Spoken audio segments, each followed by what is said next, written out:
출산 후 닷새째 되던 날 남편 이진호는 마침내 병원에 나타나 제가 가장 좋아했던 딸기 케이크를 가져왔습니다.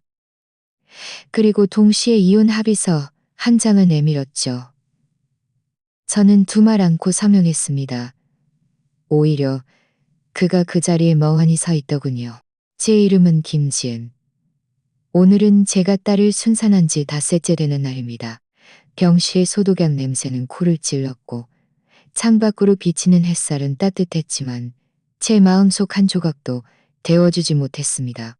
이 닷새 동안 저와 아기를 돌봐준 사람은 엄마와 산후도우미 뿐이었습니다. 남편은 오늘 아침에야 겨우 병실 문 앞에 모습을 드러냈죠.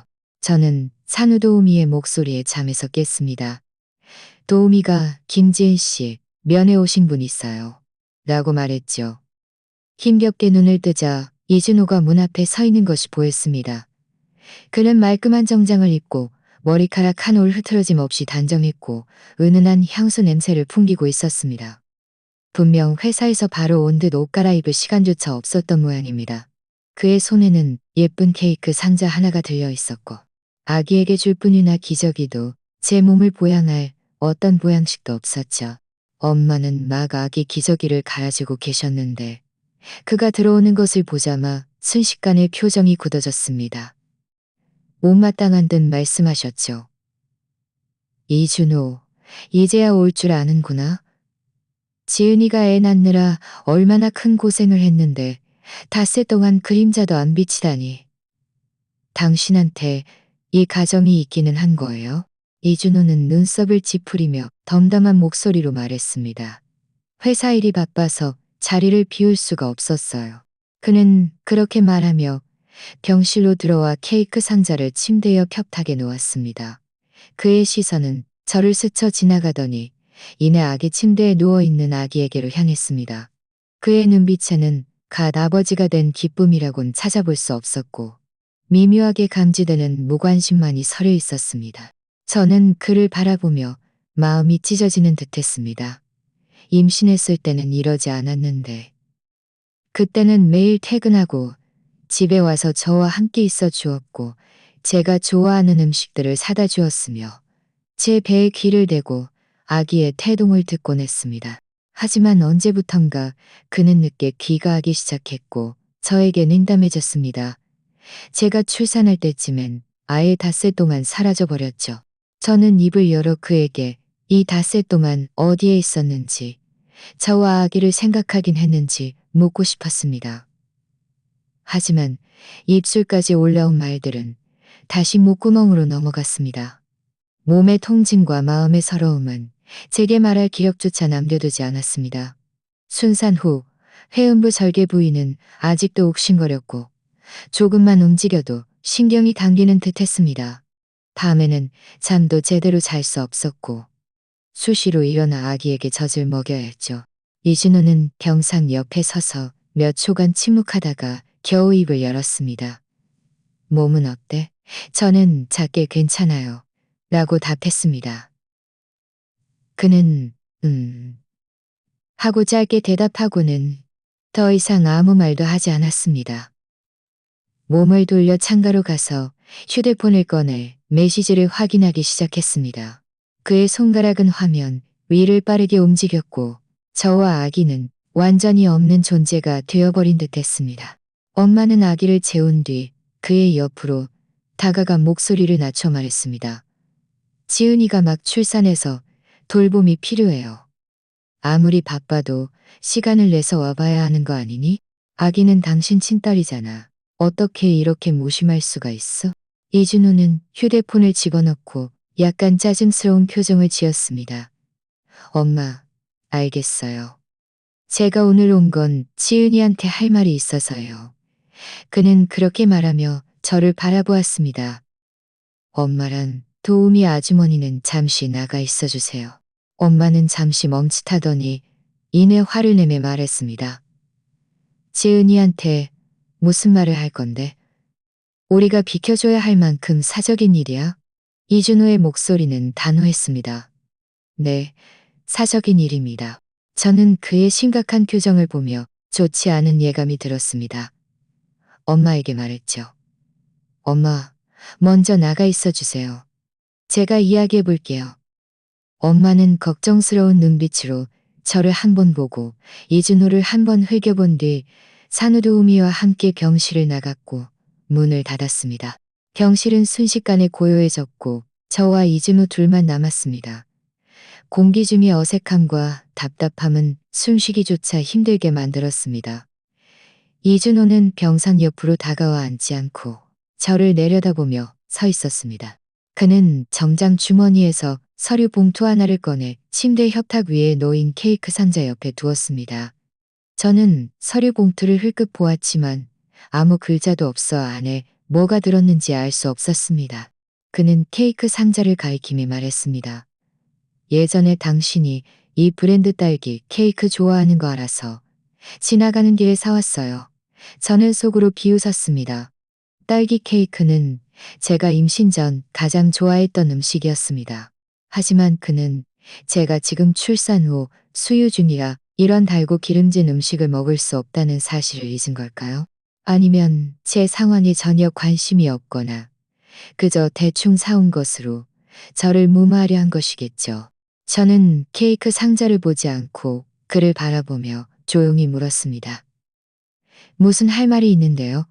이준호의 눈빛이 잠시 흔들렸습니다. 뭔가 망설이는 듯했죠. 한참 후에야 그는 서류 봉투를 들어 제게 내밀며 말했습니다. 지은아, 여기 안에 이혼 합의서가 있어. 이혼 합의서. 이니 글자는 제 귓가에 벼락처럼 터져 나갔습니다. 저는 얼어붙어 제 귀를 믿을 수 없었습니다. 제가 막 아이를 낳은 지 닷새째, 몸도 회복되지 않았는데 그가 이혼 합의서를 들고 와서 이혼을 논하다니. 저는 그의 차가운 눈빛을 보며 마음속 마지막 희망마저 완전히 부서지는 것을 느꼈습니다. 저는 떨리는 목소리로 다시 확인했습니다. 이준호 뭐라고요? 이준호는 고개를 끄덕였습니다. 그의 얼굴에는 어떤 죄책감이나 미안함도 없었고 마치 대수롭지 않은 작은 일을 말하는 듯 차분한 목소리였습니다. 우리 이혼하자. 병실은 다시 정적에 잠겼습니다. 저는 제 심장 소리를 선명하게 들을 수 있었고 창밖에서 가끔 들려오는 자동차 경적 소리도 들렸습니다. 저는 눈앞에 이 한때 깊이 사랑했던 남자를 바라보며 갑자기 너무나 낯설게 느껴졌습니다. 어떻게 그가 이렇게 잔인할 수 있을까요? 제가 가장 연약하고 돌봄이 필요한 시기에 제게 이혼 합의서를 내밀다니. 정적이 병실을 감쌌습니다. 저는 이준호의 아무런 동요 없는 얼굴을 응시하다가 갑자기 웃었습니다. 눈물이 나올 지경이었죠. 이준호는 제가 웃는 모습에 멈칫하더니 눈썹을 더 찌푸렸습니다. 뭘 웃어? 저는 눈가를 닦았습니다. 갓 출산한 몸에 허약함이 배어 있었지만 그 속에는 뼛속까지 스며드는 냉기가 담겨 있었습니다. 내가 바보 같아서 웃어. 이제야 당신의 진짜 모습을 알게 되다니. 내가 죽을 고생을 해서 당신 아이를 낳았는데 당신은 돌아서서 이혼을 말해. 이준호, 당신 심장은 돌로 만들어졌어? 이 시기를 일부러 고른 건 아니야. 이준호는 제 시선을 피하며 여전히 덤덤한 목소리로 말했습니다. 어떤 일은 일찍 말하나 마찬가지야. 그는 그렇게 말하며 서류 봉투를 뜯어 안에 있는 이혼 합의서를 꺼내 제 앞에 펼쳤습니다. 봐봐. 조항들은 내가 다 정리해놨어. 저는 힘겹게 몸을 일으켰습니다. 회음부 절개 부위에서 격렬한 통증이 밀려왔죠. 저는 이를 악물고 그 합의서를 내려다보았습니다. 글씨는 단정하고 조리정연했습니다. 분명 미리 준비해둔 것이지 즉흥적인 것이 아니었습니다. 한 조항씩 읽어 내려갈수록 제 마음은 점점 더 차갑게 식어갔습니다. 합의서에는 아기의 양육권은 이준호에게 있으며 저는 면접교섭권이 없다고 적혀 있었습니다. 우리가 결혼 후 공동으로 구매한 집과 차는 모두 이준호의 소유가 되고 그는 제게 5천만 원을 위자료로 주고 저를 빈손으로 나가게 하겠다는 내용이었죠. 5천만 원으로 저와 갓 낳은 아기를 내보내려고 하다니. 저는 그가 이 합의서를 작성할 때의 표정을 상상할 수 있었습니다. 분명 자신이 매우 관대하다고 생각했을 것이고 제가 감사하며 이 돈을 받고 그의 삶에서 사라져 줄 것이라고 여겼겠죠. 저는 합의서를 그에게 던져주며 차갑게 말했습니다. 이준호, 당신은 내가 김지은이 겨우 5천만 원짜리라고 생각하는 거야? 이건 내가 줄 수 있는 최대한이야. 이준호는 합의서를 주워 다시 제게 내밀었습니다. 지은아, 좋게 헤어지자. 당신이 아이를 낳고 아이를 데리고 가면 재혼하기도 힘들 거야. 아이는 나한테 맡겨. 내가 더 좋은 환경에서 키울 수 있어. 5천만 원이면 당신도 새로운 시작을 하기에 충분할 거야. 더 좋은 환경? 저는 비웃었습니다. 당신은 아이가 태어난 지 닷새 동안 한 번도 찾아오지 않았어. 당신이 아이에게 뭘 더 좋은 환경을 줄 수 있다는 거야? 이준호, 솔직히 말해봐. 혹시 밖에 다른 여자라도 있는 거야? 제가 이 말을 할 때 사실 제 마음속에는 이미 답이 있었습니다. 지난 몇 달간의 그의 냉담함, 늦은 귀가, 그리고 오늘 주저없이 이혼을 말하는 태도, 모두 이 가능성을 가리키고 있었으니까요. 이준호의 얼굴색이 변하더니 이내 평정을 되찾았습니다. 별 이상한 생각하지 마. 그냥 우리 사이가 안 맞는 것 같아. 감정 문제는 강요할 수 없잖아. 안 맞아? 저는 이 세 글자를 되뇌며 결국 눈물을 참지 못하고 흘렸습니다. 처음 당신이 나를 쫓아다닐 때는 왜 안 맞다고 안 했어?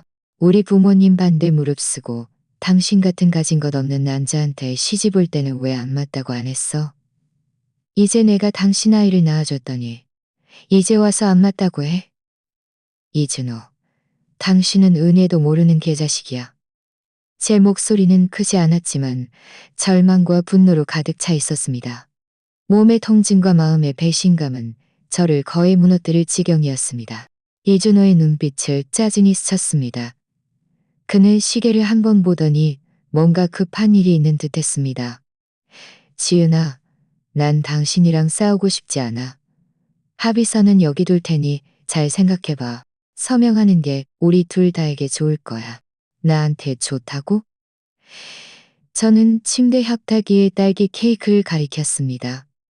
당신이 나한테 정말 좋게 대한다면 내가 수요 중인 산모한테 먹을 수 없는 이런 걸 사오지 않았을 거야. 당신이 나한테 정말 좋게 대한다면 내가 가장 연약할 때 이혼 합의서를 내밀지 않았을 거야. 당신이 나한테 정말 좋게 대한다면 내 아이를 뺏으려 하지 않았을 거야. 말할수록 저는 격해졌고 가슴이 격렬하게 오르내렸습니다. 아기 침대에 있는 아기도 제 감정에 영향을 받았는지 갑자기 울기 시작했습니다. 울음소리는 크지 않았지만 작은 먼지로 제 심장을 계속해서 두드리는 듯했습니다. 저는 서둘러 아기를 안으려 손을 뻗었습니다. 서툴렀지만 부드러운 동작이었죠. 저는 아기의 등을 토닥이며 작게 달랬습니다.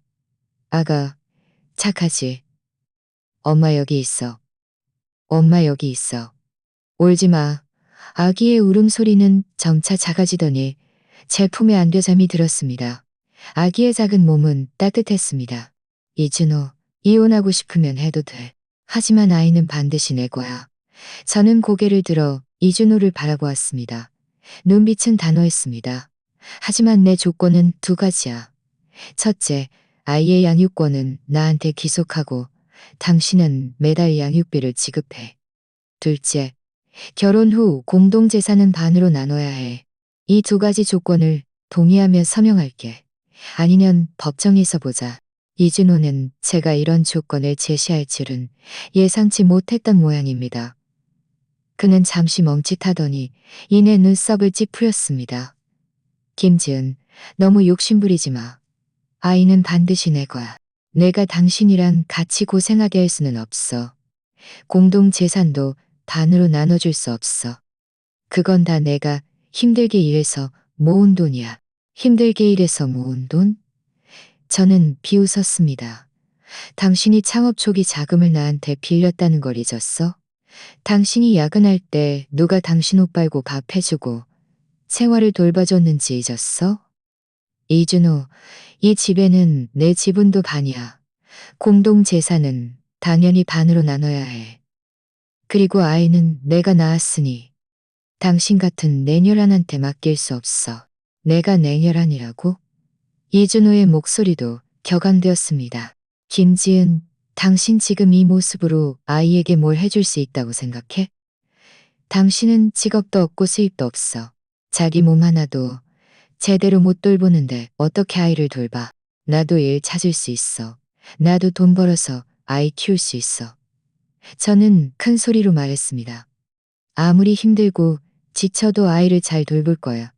당신처럼 아이가 태어난 것도 신경 안 쓰는 아빠보다 훨씬 나을 거야. 이준호는 저를 몇 초간 응시했습니다.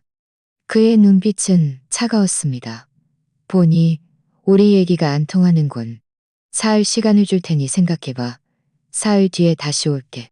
그때는 당신이 잘 생각해 두길 바라. 나를 화나게 하지 마. 말을 마친 그는 저와 아기를 다시는 쳐다보지도 않고 몸을 돌려 나갔습니다. 병실 문이 쾅 닫히는 소리에 제 귀는 윙윙거렸습니다. 엄마와 산후도우미는 소리에 놀라 서둘러 문을 열고 들어왔습니다. 엄마는 제가 울어서 붉어진 눈을 보고 침대 협탁 위에 이혼 합의서를 보더니 순식간에 모든 것을 알아차렸습니다. 그녀는 병상 옆으로 와서 저를 애틋하게 안아주었습니다.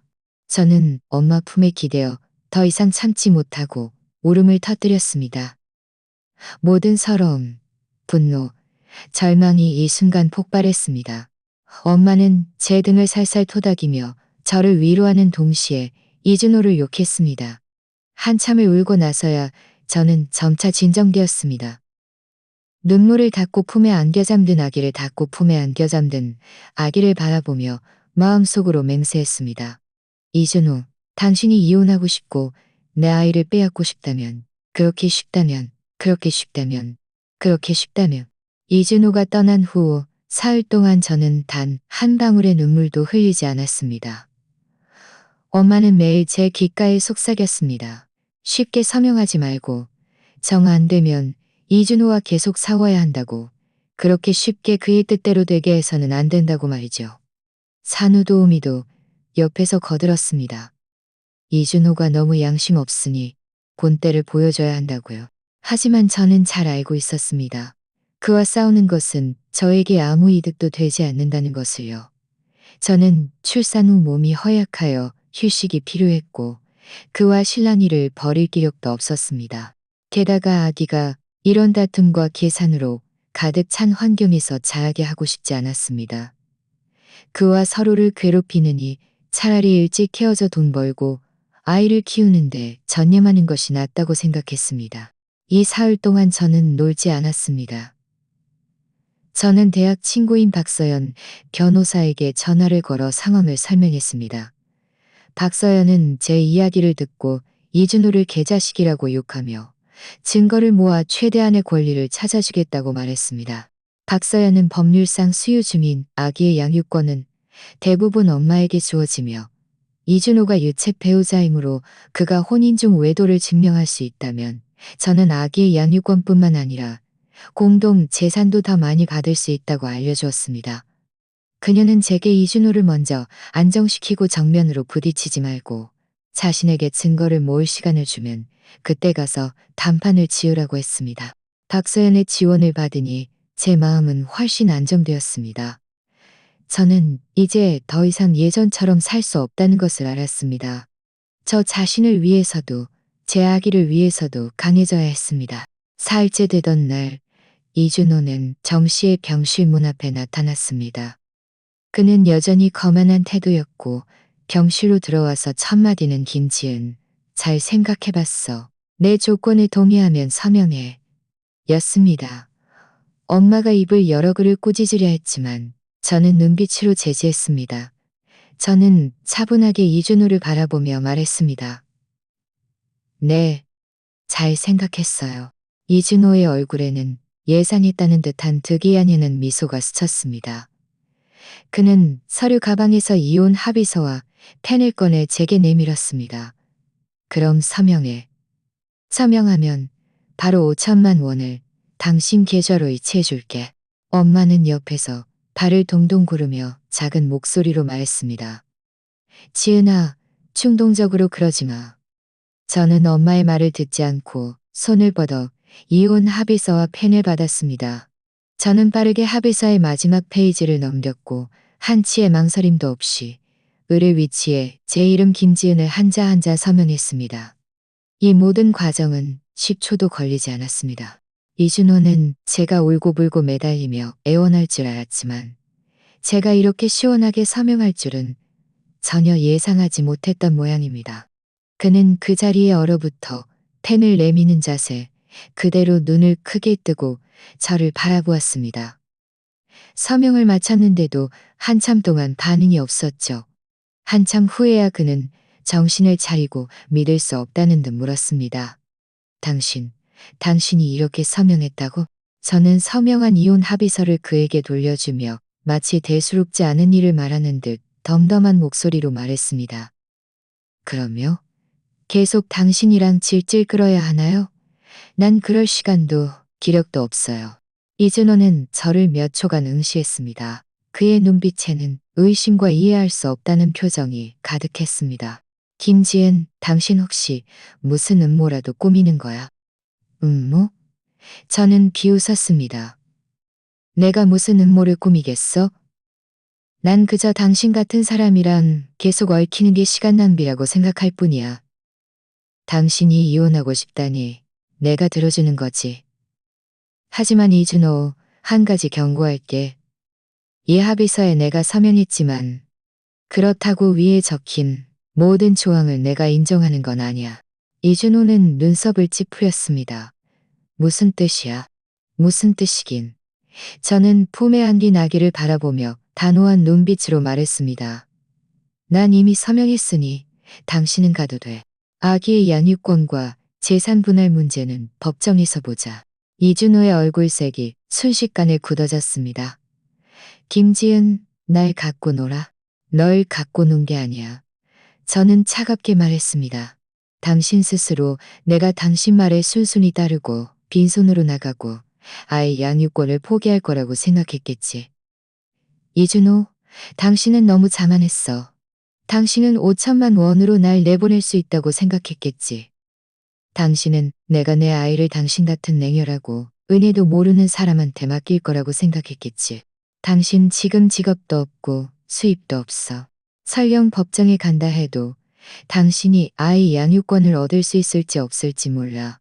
이준호의 목소리에는 위협이 담겨 있었습니다. 그건 그때 가서 알 일이지. 저는 전혀 두려워하지 않는 눈빛으로 그를 바라보았습니다. 난 법이 공정하다고 믿어. 그리고 내가 아이를 양육할 능력이 있는지 없는지는 당신이 결정할 문제가 아니야. 난 일자리를 찾을 거고 돈을 벌 거야. 내 아이에게 최고의 삶을 줄 거야. 오히려 당신, 이준호. 당신이 그 재산들을 가지고 당신의 그 밖의 여자와 잘 먹고 잘 살 수 있을 거라고 생각해? 내가 말하는데 절대 그럴 일 없을 거야. 이준호의 얼굴색이 변했습니다. 분명 제가 그의 속마음을 꿰뚫어 본 것이겠죠. 그는 뭔가 반박하려 입을 열었지만 아무 말도 하지 못했습니다. 엄마는 옆에서 더 이상 참지 못하고 큰 소리로 말했습니다. 이준호, 당장 나가. 여기선 당신 환영하지 않아. 앞으로 우리 지은이랑 아이는 당신이랑 아무 관계 없어. 이준호는 저를 매섭게 노려본 뒤 탁자 위에 이혼 합의서를 들고 몸을 돌려 나갔습니다. 병실 문에 다다랐을 때 그는 걸음을 멈추고 저에게 뒤돌아 말했습니다. 김지은, 후회하게 될 거야. 저는 비웃었습니다. 난 내가 내린 결정을 후회한 적 없어. 오히려 당신, 이준호. 당신은 오늘 당신이 한 행동을 나중에 후회할지 잘 생각해 봐야 할 거야. 이준호는 더 이상 아무 말도 하지 않고 문을 쾅 닫고 나갔습니다. 병실 문이 닫히는 순간 엄마는 서둘러 제 옆으로 다가와 애틋하게 말했습니다. 지은아, 방금 정말 엄마 심장이 철렁했어. 난 네가 정말 빈손으로 나갈 줄 알았지. 네가 잘했어. 그 자식이 우리를 이렇게 함부로 대하게 놔둘 수 없어. 싸워야지. 저는 미소 지으며 말했습니다. 엄마, 걱정 마세요. 저도 다 생각이 있어요. 저와 아기를 서럽게 만들지 않을 거예요. 박서연이 이미 증거를 모으고 있으니 그때는 우리가 반드시 이길 거예요. 바로 그때 제 휴대폰이 울렸습니다. 박서연에게서 온 전화였습니다. 저는 서둘러 전화를 받았습니다. 여보세요, 서연아? 박서연의 목소리가 전화기 너머에서 들려왔습니다. 지은아, 좋은 소식이 있어. 이준호랑 한수아의 모텔 투숙 기록을 찾아냈어. 그리고 그들이 함께 백화점이나 호텔을 드나드는 사진도 있어. 게다가 이준호가 부부 공동 재산을 빼돌린 증거도 찾았어. 이걸로 우리는 아기 양육권뿐만 아니라 그를 빈손으로 만들 수도 있을 거야. 이 소식을 듣자 제 마음은 통쾌함으로 가득 찼습니다. 이준호, 당신은 당신이 완벽하게 처리했다고 생각했겠지만 사실은 이미 흔적을 남겨두었더군. 당신이 나에게 진 빚, 아기에게 진 빚, 내가 반드시 당신에게 갚아줄 거야. 저는 깊이 숨을 들이쉬며 박서연에게 말했습니다. 서연아, 고생 많았어. 앞으로는 너에게 맡길게. 뭘 고생은. 박서연은 말했습니다. 우리가 제일 친한 친구잖아. 네 일은 내 일이야. 넌 편안하게 몸조리하고 아기 잘 돌봐. 다른 건 나한테 맡겨. 전화를 끊고 저는 품에 안겨 잠든 아기를 바라보며 오랜만에 웃음을 지었습니다. 어둠은 항상 지나가고 빛은 항상 찾아오기 마련이죠. 이준호, 당신의 좋은 날은 끝났어. 박서연과의 전화를 끊자 제 마음속 돌덩이가 절반쯤은 내려앉았습니다. 이 증거들이 있으니 저와 아기의 미래는 보장될 것입니다. 이틀 더 병원에 머문 뒤 의사는 제가 회복이 좋다고 하여 퇴원을 허락했습니다. 퇴원하던 날 박서연은 특별히 차를 몰고 저를 데리러 왔습니다. 그녀는 미리 자신의 아파트에 남양 방 하나를 정리해 두었다며 저와 아기가 편안하게 지낼 수 있도록 했다고 말했습니다. 엄마는 아기를 안아주셨고 산후도우미는 입원 짐을 들고 우리 일행은 박서연의 차에 올랐습니다. 차가 병원을 떠나면서 창밖으로 빠르게 스쳐 지나가는 풍경을 보며 만감이 교차했습니다. 이 짧은 며칠 사이에 제 인생은 천지개벽할 만한 변화를 겪었습니다. 기대에 부푼 초보 엄마에서 전 남편과 소송을 벌이기로 결심한 싱글맘이 되었죠. 박서연의 아파트는 아늑하고 편안하게 꾸며져 있었습니다. 햇살이 통유리 창을 통해 바닥에 쏟아져 따뜻했습니다. 그녀는 저를 미리 정리해둔 방으로 안내하며 말했습니다. 지은아, 여기서 편안하게 지내. 여기가 내 회사랑 가까워서 평소에도 너랑 아기를 더 잘 돌볼 수 있을 거야. 저는 감사하며 말했습니다. 서연아, 고마워. 이 기간 동안 네 덕분이야. 뭘 고맙긴. 박서연은 제 짐을 옷장에 넣어주며 말했습니다. 우리는 대학 때부터 함께한 친구잖아. 네가 어려움을 겪으면 당연히 도와줘야지. 게다가 이준호 그 나쁜 놈이 너한테 이렇게 했으니 내가 이 화를 풀지 않으면 우리 오랜 우정에 미안할 일이야. 엄마는 옆에서 아기 침대를 펴주며 거들었습니다. 맞아, 지은아. 서연이 이 아이는 정말 마음이 따뜻해. 앞으로 우리 모녀가 잘 보답해야지. 정리를 마친 후 박서연은 부엌으로 가서 우리를 위해 흑설탕 기장죽을 끓여주었습니다. 막 출산한 저는 입맛이 없었는데 따뜻한 기장죽을 마시니 마음이 따뜻해졌습니다. 식사를 마친 뒤 엄마는 아기를 안고 거실에서 햇볕을 쬐셨습니다. 박서연은 저를 서재로 데리고 들어가 가방에서 사진 뭉치와 서류 한 부를 꺼내 제 앞에 놓았습니다. 지은아, 이건 내가 모은 이준호랑 한수아 사진들이랑 그가 재산을 빼돌린 증거들이야. 먼저 봐봐. 박서연이 말했습니다. 저는 사진들을 한 장 한 장 넘겨보았습니다. 사진 속 이준호는 한껏 꾸민 여자와 다정하게 함께 있었습니다. 어떤 사진은 백화점에서 손을 잡고 쇼핑하는 모습이었고, 어떤 사진은 레스토랑에서 서로 먹여주는 모습이었으며, 어떤 사진은 호텔 문 앞에서 포옹하고 키스하는 모습이었습니다. 그 여자는 제가 아는 사람이었습니다. 한수아. 이준호의 대학 동창이자 그의 첫사랑이었죠. 이준호가 저를 쫓아다닐 때 그가 한수아와의 이야기를 해줬던 것이 기억납니다. 그들은 대학 때 사귀었지만 나중에 한수아가 유학을 가면서 헤어졌다고 했습니다. 이준호는 과거는 이미 잊었고 제 마음속엔 저뿐이라고 말했었죠. 지금 보니 그는 전혀 잊지 않았던 것 같습니다. 심지어 한수아가 돌아오기만을 계속 기다렸을지도 모릅니다. 이 한수아라는 여자 지난달에 귀국했어. 박서연은 제 옆에 앉아 분노에 찬 목소리로 말했습니다. 내가 알아보니 그녀가 귀국한 다음 날 바로 이준호와 연락이 닿았고 그 후로 그들은 자주 만나 데이트했대. 이준호가 너한테 냉담하고 늦게 들어오고 심지어 네가 출산할 때 사라진 것도 다 이 여자 때문이었던 거야. 사진을 든 제 손이 미세하게 떨렸습니다. 마음속에서 날카로운 통증이 밀려왔습니다. 그는 바빠서가 아니었고 저를 사랑하지 않아서도 아니었습니다. 그의 첫사랑이 돌아왔기 때문이었습니다. 그가 저를 위해 온 힘을 다해 아이를 낳는 동안 그는 다른 여자와 뜨거운 사랑을 나누고 있었던 것입니다. 그리고 이것 봐. 박서연은 그 서류를 들었습니다. 이건 이준호가 재산을 빼돌린 증거야. 그는 석 달 전에 우리가 결혼 후 공동으로 구매한 그 집을 몰래 자기 동생 명의로 바꿔놨어. 게다가 회사 계좌에 있던 돈 일부를 자기 엄마 은행 계좌로 이체했어. 그가 이렇게 한 건 이혼할 때 너를 빈손으로 내보내기 위해서였던 거야. 저는 서류에 적힌 이 책, 기록을 보며 결국 눈물을 참지 못하고 흘렸습니다.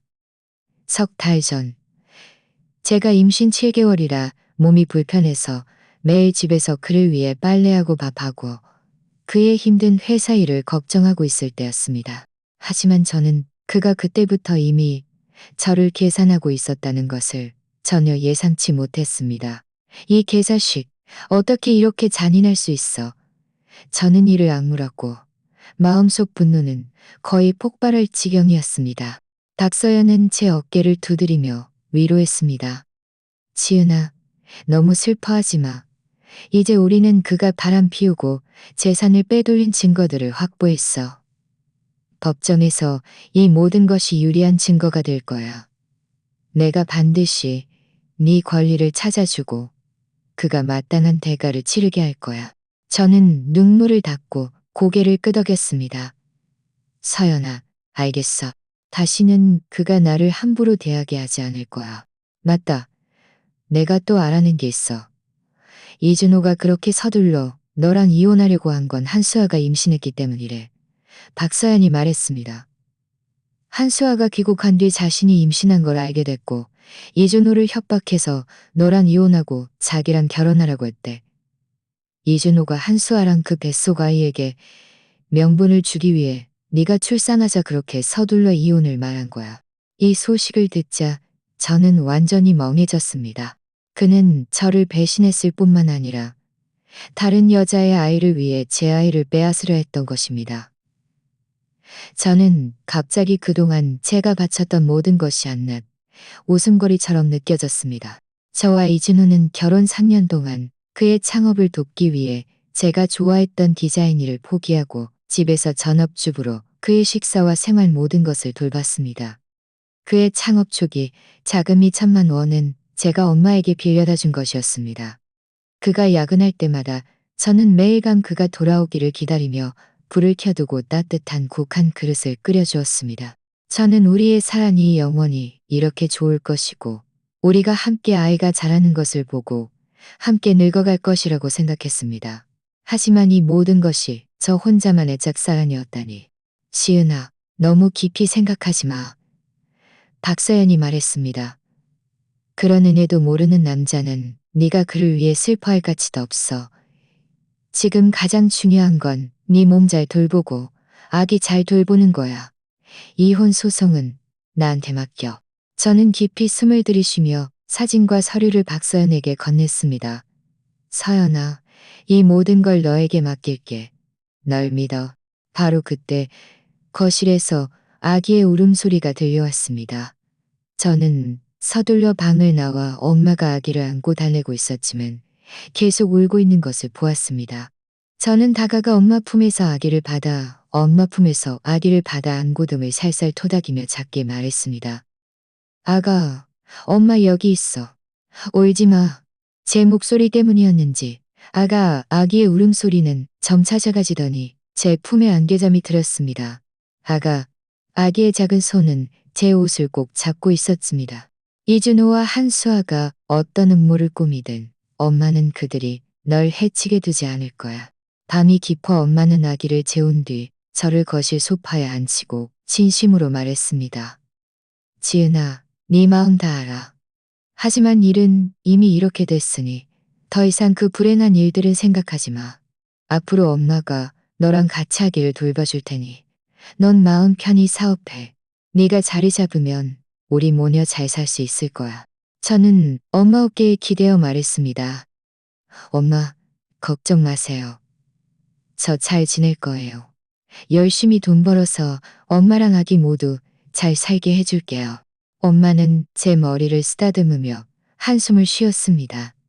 다 엄마가 눈이 없어서 이준호 그 나쁜 놈의 진짜 모습을 못 알아본 탓이야. 네가 이렇게 고생하게 됐으니. 엄마, 그건 엄마 잘못이 아니에요. 저는 말했습니다. 제가 그를 제대로 못 본 탓이죠. 앞으로는 다시는 이렇게 바보 같지 않을 거예요. 밤이 깊어졌습니다. 저는 침대에 누워 옆에서 잠든 아기를 바라보며 잠이 오지 않았습니다. 이준호와 함께했던 모든 순간들을 떠올렸고 그가 한때 저에게 잘해줬던 일들도 그리고 지금 저를 배신한 것도 떠올렸습니다. 마음은 아팠지만 그보다 더 큰 것은 단호함이었습니다. 저는 과거의 감정에 더 이상 갇혀 있을 수 없다는 것을 알았습니다. 저 자신을 위해서도 제 아기를 위해서도 앞으로 나아가야 했습니다. 다음 날 아침 박서연은 출근하면서 제게 이미 변호사와 연락을 했고 오후에 만나 이혼 소송의 구체적인 사항을 논의하기로 했다고 말했습니다. 저는 고개를 끄덕이며 제 시간에 가겠다고 했습니다. 저는 치열한 싸움이 곧 시작될 것임을 알았지만 더 이상 두렵지 않았습니다. 왜냐하면 저에게는 엄마의 지지, 친구의 도움, 그리고 제가 지켜야 할 아기가 있었으니까요. 이준호, 한수아, 기다려. 오후에 저는 아기를 안고 엄마와 함께 박서연을 따라 법률사무소로 갔습니다. 우리를 맞이한 분은 최 변호사님이라는 40대쯤 되어 보이는 여자 변호사였습니다. 그녀는 날카로운 눈빛과 강한 아우라를 가지고 있었습니다. 박서연은 모아온 모든 증거를 최 변호사님께 건넸습니다. 최 변호사님은 꼼꼼히 검토한 뒤 우리에게 말했습니다. 김지은 씨, 이 증거들은 매우 충분합니다. 이진호 씨의 혼인 중 외도와 부부 공동재산 빼돌리기는 사실이 명확하고 증거도 확실합니다. 법률상 수혜 중인 자녀의 양육권은 어머니에게 우선적으로 주어지며 우리는 이준호 씨에게 공동재산을 적게 나누거나 아예 나누지 않도록 요구할 수 있습니다. 동시에 그에게 정신적 손해배상금도 청구할 수 있습니다. 최 변호사님의 말을 듣자 제 마음은 더욱 든든해졌습니다. 저는 고개를 끄덕이며 말했습니다. 최 변호사님, 그럼 잘 부탁드립니다. 빨리 소송을 제기해서 이 소송을 빨리 끝내고 싶어요. 최 변호사님은 말했습니다. 문제 없습니다. 저희가 최대한 빨리 자료를 정리해서 법원에 소송을 제기하겠습니다. 앞으로 어떤 상황이 생기면 바로 연락드리겠습니다. 법률사무소에서 나오면서 박서연은 말했습니다. 지은아, 걱정 마. 최 변호사님 계시니 이 소송은 우리가 이긴 거야. 저는 미소 지으며 말했습니다. 최 변호사님도 믿고 너도 믿어. 박서연의 아파트에 돌아오자마자 제 휴대폰이 울렸습니다. 이준호에게서 온 전화였습니다. 저는 잠시 망설이다가 전화를 받았습니다. 이준호의 목소리가 전화기 너머에서 들려왔습니다. 약간 짜증이 섞인 목소리였습니다. 김지은, 정말 나랑 소송할 거야? 내가 경고하는데 더 이상 소란 피우지 말고 빨리 서명해. 5천만 원은 바로 이체해 줄게. 아이 낳은 여자가 아이 데리고 소송하는 게 당신한테 좋을 거 하나 없어. 저는 차갑게 말했습니다. 이준호, 난 당신의 5천만 원 필요 없어. 아이 양육권과 내 재산은 모두 법적 절차를 통해 되찾을 거야. 더 이상 나한테 전화하지 마. 무슨 일 있으면 당신 변호사가 내 변호사랑 얘기하게 해. 김지은, 주제넘게 굴지 마. 이준호의 목소리가 분노로 변했습니다. 5천만 원도 적은 돈이 아니야. 너무 욕심 부리지 마. 욕심? 저는 비웃었습니다. 난 그저 내 것을 되찾을 뿐이야. 이준호, 당신이 양심이 조금이라도 있다면 스스로 아이 양육권을 나한테 주고 빼돌린 재산도 돌려줘야 해. 아니면 법정에서 보자. 말을 마친 저는 바로 전화를 끊고 이준호의 번호를 차단했습니다. 더 이상 그와 불필요한 실랑이를 벌여 시간과 기력을 낭비하고 싶지 않았습니다. 엄마는 옆에서 말했습니다. 잘했어, 지은아. 그런 사람과는 더 이상 쓸데없는 말도 하지 마. 우리는 그 돈 안 아쉬워.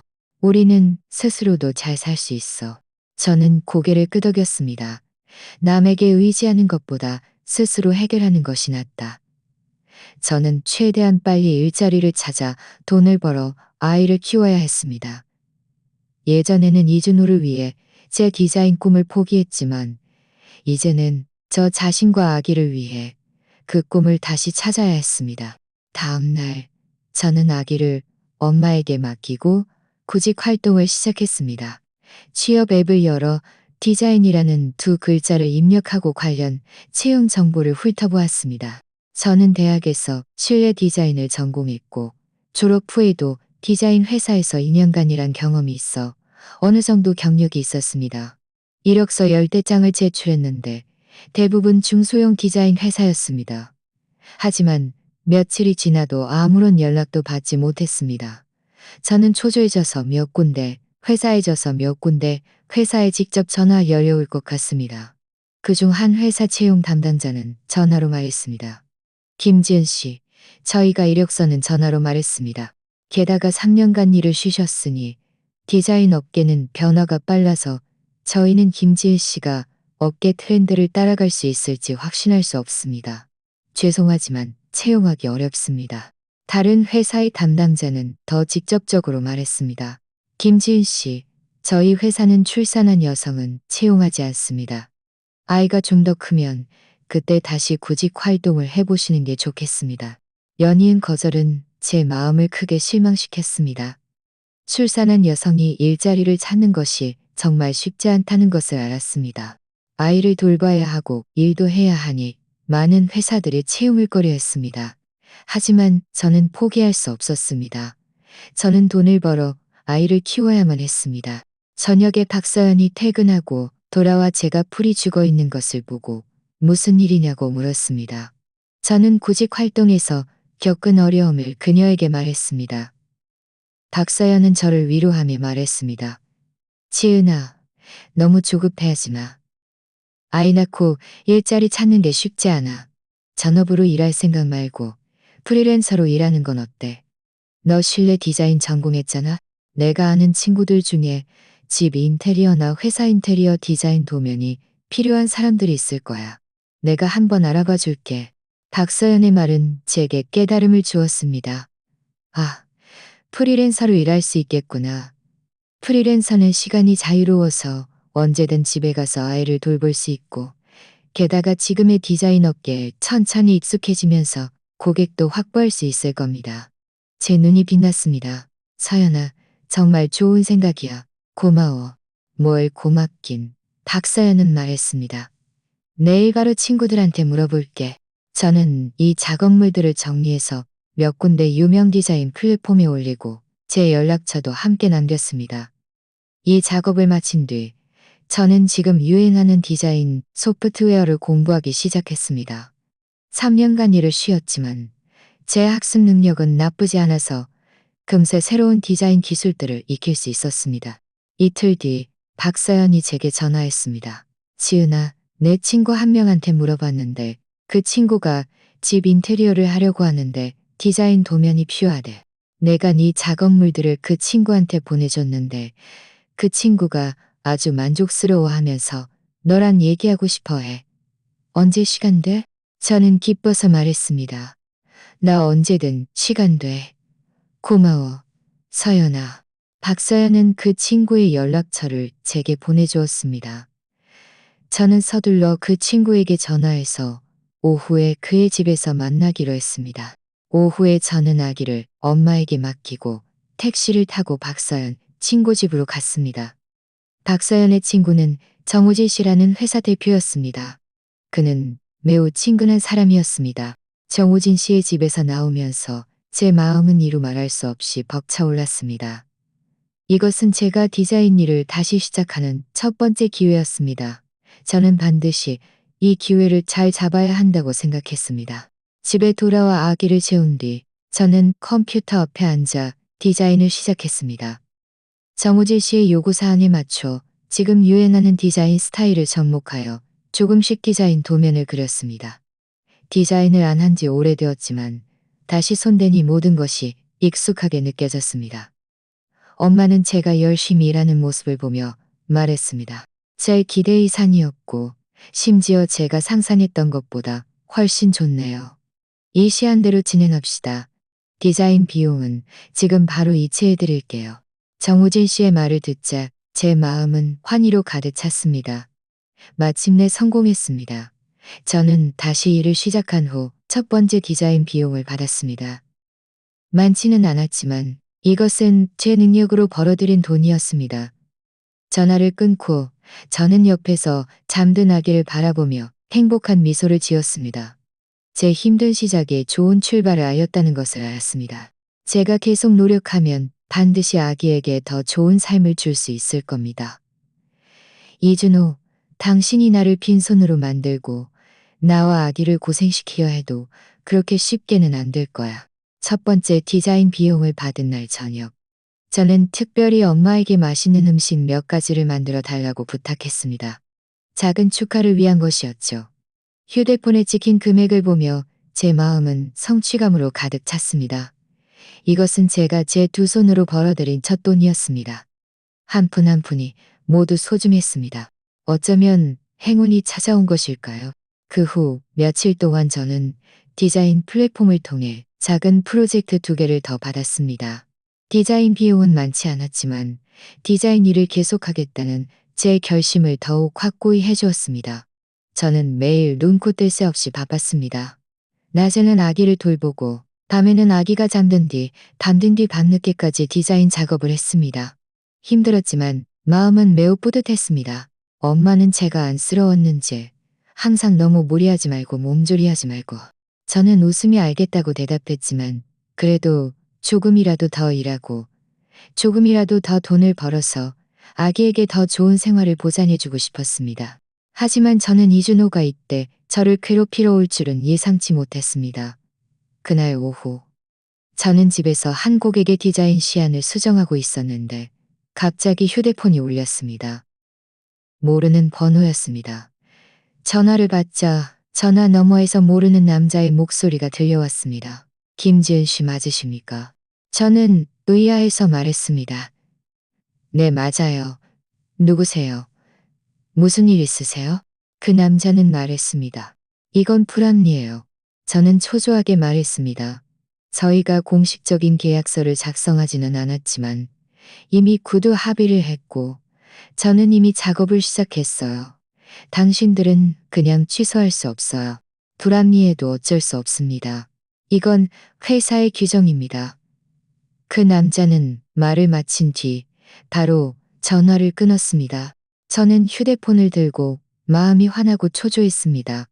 이 고객은 제가 어렵게 디자인 플랫폼을 통해 찾은 프로젝트였습니다. 크지는 않았지만 디자인 비용이 적지 않아 이 돈으로 아기에게 수입 분유를 사줄 생각이었죠. 그런데 이제 와서 갑자기 협력을 취소하고 위약금도 지불하지 않겠다니 제 손실은 막심했습니다. 생각할수록 뭔가 이상했습니다. 이 인테리어 회사의 프로젝트 담당자는 태도가 이렇게 강경한 것이 정상적인 사업 결정 같지 않았습니다. 저는 그 담당자에게 다시 전화하려 했지만 상대방은 이미 저를 차단했습니다. 제가 어찌할 바를 모르고 있을 때 다른 고객에게서도 전화가 왔습니다. 협력을 취소하겠다는 것이었습니다. 이유는 이전 인테리어 회사와 같았습니다. 모두 회사의 결정이라고 했고 아무런 설명도 없이 위약금도 지불하지 않겠다고 했죠. 연이은 두 고객의 협력 취소는 저를 완전히 당황하게 만들었습니다. 이것은 절대 우연이 아닐 겁니다. 분명 누군가 뒤에서 조작하고 있는 것이겠죠. 제가 가장 먼저 떠올린 사람은 이준호였습니다. 그 외에는 아무도 이렇게 교활하게 저를 겨냥할 사람이 없었습니다. 저는 서둘러 박서연에게 전화해서 상황을 설명했습니다. 박서연은 제 이야기를 듣고 분노하며 말했습니다.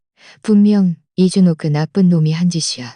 네가 그의 돈을 받지 않고 스스로 사업을 시작하니 속으로 배 아파서 일부러 너를 괴롭혀서 너를 포기하게 만들려는 거야. 저는 이를 악물고 말했습니다. 그는 너무 심했어. 나는 그저 내 능력으로 돈 벌어 아이를 키우고 싶을 뿐인데 왜 나를 그냥 내버려 두지 않는 거야? 박서연은 저를 위로하며 말했습니다. 지은아, 화내지도 말고 조급해하지도 마. 내가 이 두 회사를 조사해서 이준호랑 관련이 있는지 알아볼게. 정말 그가 꾸민 짓이라면 우리는 절대 그를 그냥 두지 않을 거야. 전화를 끊고 제 마음은 화나고 서러웠습니다. 저는 이준호와 멀리 떨어져 있으면 편안하게 살 수 있을 줄 알았는데 그가 이렇게 비열하게 제가 사업을 시작하려는 시기에 뒤통수를 칠 줄은 몰랐습니다. 엄마는 제가 풀이 죽어 있는 것을 보고 다가와 무슨 일이냐고 물었습니다. 저는 상황을 설명했습니다. 엄마는 분노로 몸을 떨었습니다. 이 이준호 정말 너무한 놈이야. 자기가 먼저 바람 피워놓고 이제 와서 우리 모녀를 괴롭히다니 천벌을 받을 거야.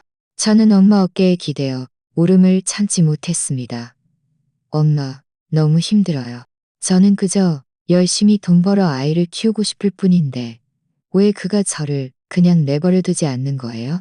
엄마는 제 등을 살살 토닥이며 위로했습니다. 지은아, 울지 마. 어떤 어려움이 닥쳐도 엄마가 옆에 있을 거야. 이준호가 비열해도 우리도 만만한 상대가 아니야. 분명 그를 상대할 방법을 찾을 수 있을 거야. 1시간쯤 뒤 박서연에게서 전화가 왔습니다. 지은아, 알아냈어. 이 두 회사 모두 이준호 회사랑 거래 관계가 있고 게다가 관계가 아주 밀접해. 분명 이준호가 그들에게 연락해서 너와의 협력을 취소하게 한 거야. 박서연의 말을 듣자 제 마음속 마지막 한 줄기 희망도 사라졌습니다. 역시 이준호가 한 짓이었습니다. 박서연은 말했습니다. 지은아, 걱정 마. 내가 이미 최 변호사님께 이 일을 말씀드렸어. 최 변호사님은 이준호의 이런 행동이 이미 악의적인 방해 행위에 해당한다고 했어.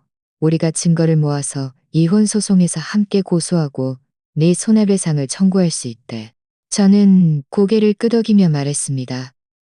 알겠어, 서연아. 고마워. 전화를 끊고 저는 눈물을 닦았습니다. 마음속으로 맹세했습니다. 이준호, 당신이 나를 포기하게 만들려 해도 그렇게 쉽게는 안 될 거야. 당신이 내 고객들을 망쳐도 나는 포기하지 않을 거야. 나는 새로운 고객을 찾고 다시 시작할 거야. 나는 반드시 당신에게 보여줄 거야. 당신 없이도 나와 아기는 잘 살 수 있고 내 사업도 잘 해낼 수 있다는 것을. 다음 날 저는 마음을 다잡고 다시 디자인 플랫폼에 제 작업물들을 올렸습니다. 그리고 예전에 알던 동료들에게도 직접 연락해서 혹시 일감을 소개해 줄 수 있는지 물었습니다. 하지만 많은 동료들은 제가 이준호와 소송 중이라는 소식을 듣고 이준호의 비위를 건드릴까봐 저를 돕기를 꺼려했습니다. 제가 거의 절망에 빠졌을 때 박서연이 또 좋은 소식을 가져왔습니다. 그녀는 부동산 개발업을 하는 사장님 한 분을 아는데 최근 몇 군데 아파트 모델하우스 디자인이 필요하다고 했습니다. 그녀는 이미 제 작업물들을 그 사장님께 보내드렸고 사장님이 아주 흥미를 보이면서 저를 만나고 싶어 한다고 했습니다. 저는 기뻐서 말했습니다. 정말이야? 서연아, 정말 고마워. 박서연은 말했습니다. 뭘 고맙긴. 이 사장님은 강민주 씨라고 하는데 업계에서 유명한 분이야. 성품이 곱고 정의로워서 이준호 때문에 너를 힘들게 하지는 않을 거야. 내일 오후에 그분 회사에서 만나기로 했으니 내가 너랑 같이 가줄게. 저는 고개를 끄덕이며 말했습니다. 알겠어. 고마워, 서연아. 하지만 저는 이준호의 방해가 아직 끝나지 않았다는 것을 예상치 못했습니다. 그날 저녁, 저는 모르는 번호로 온 문자 메시지를 받았습니다.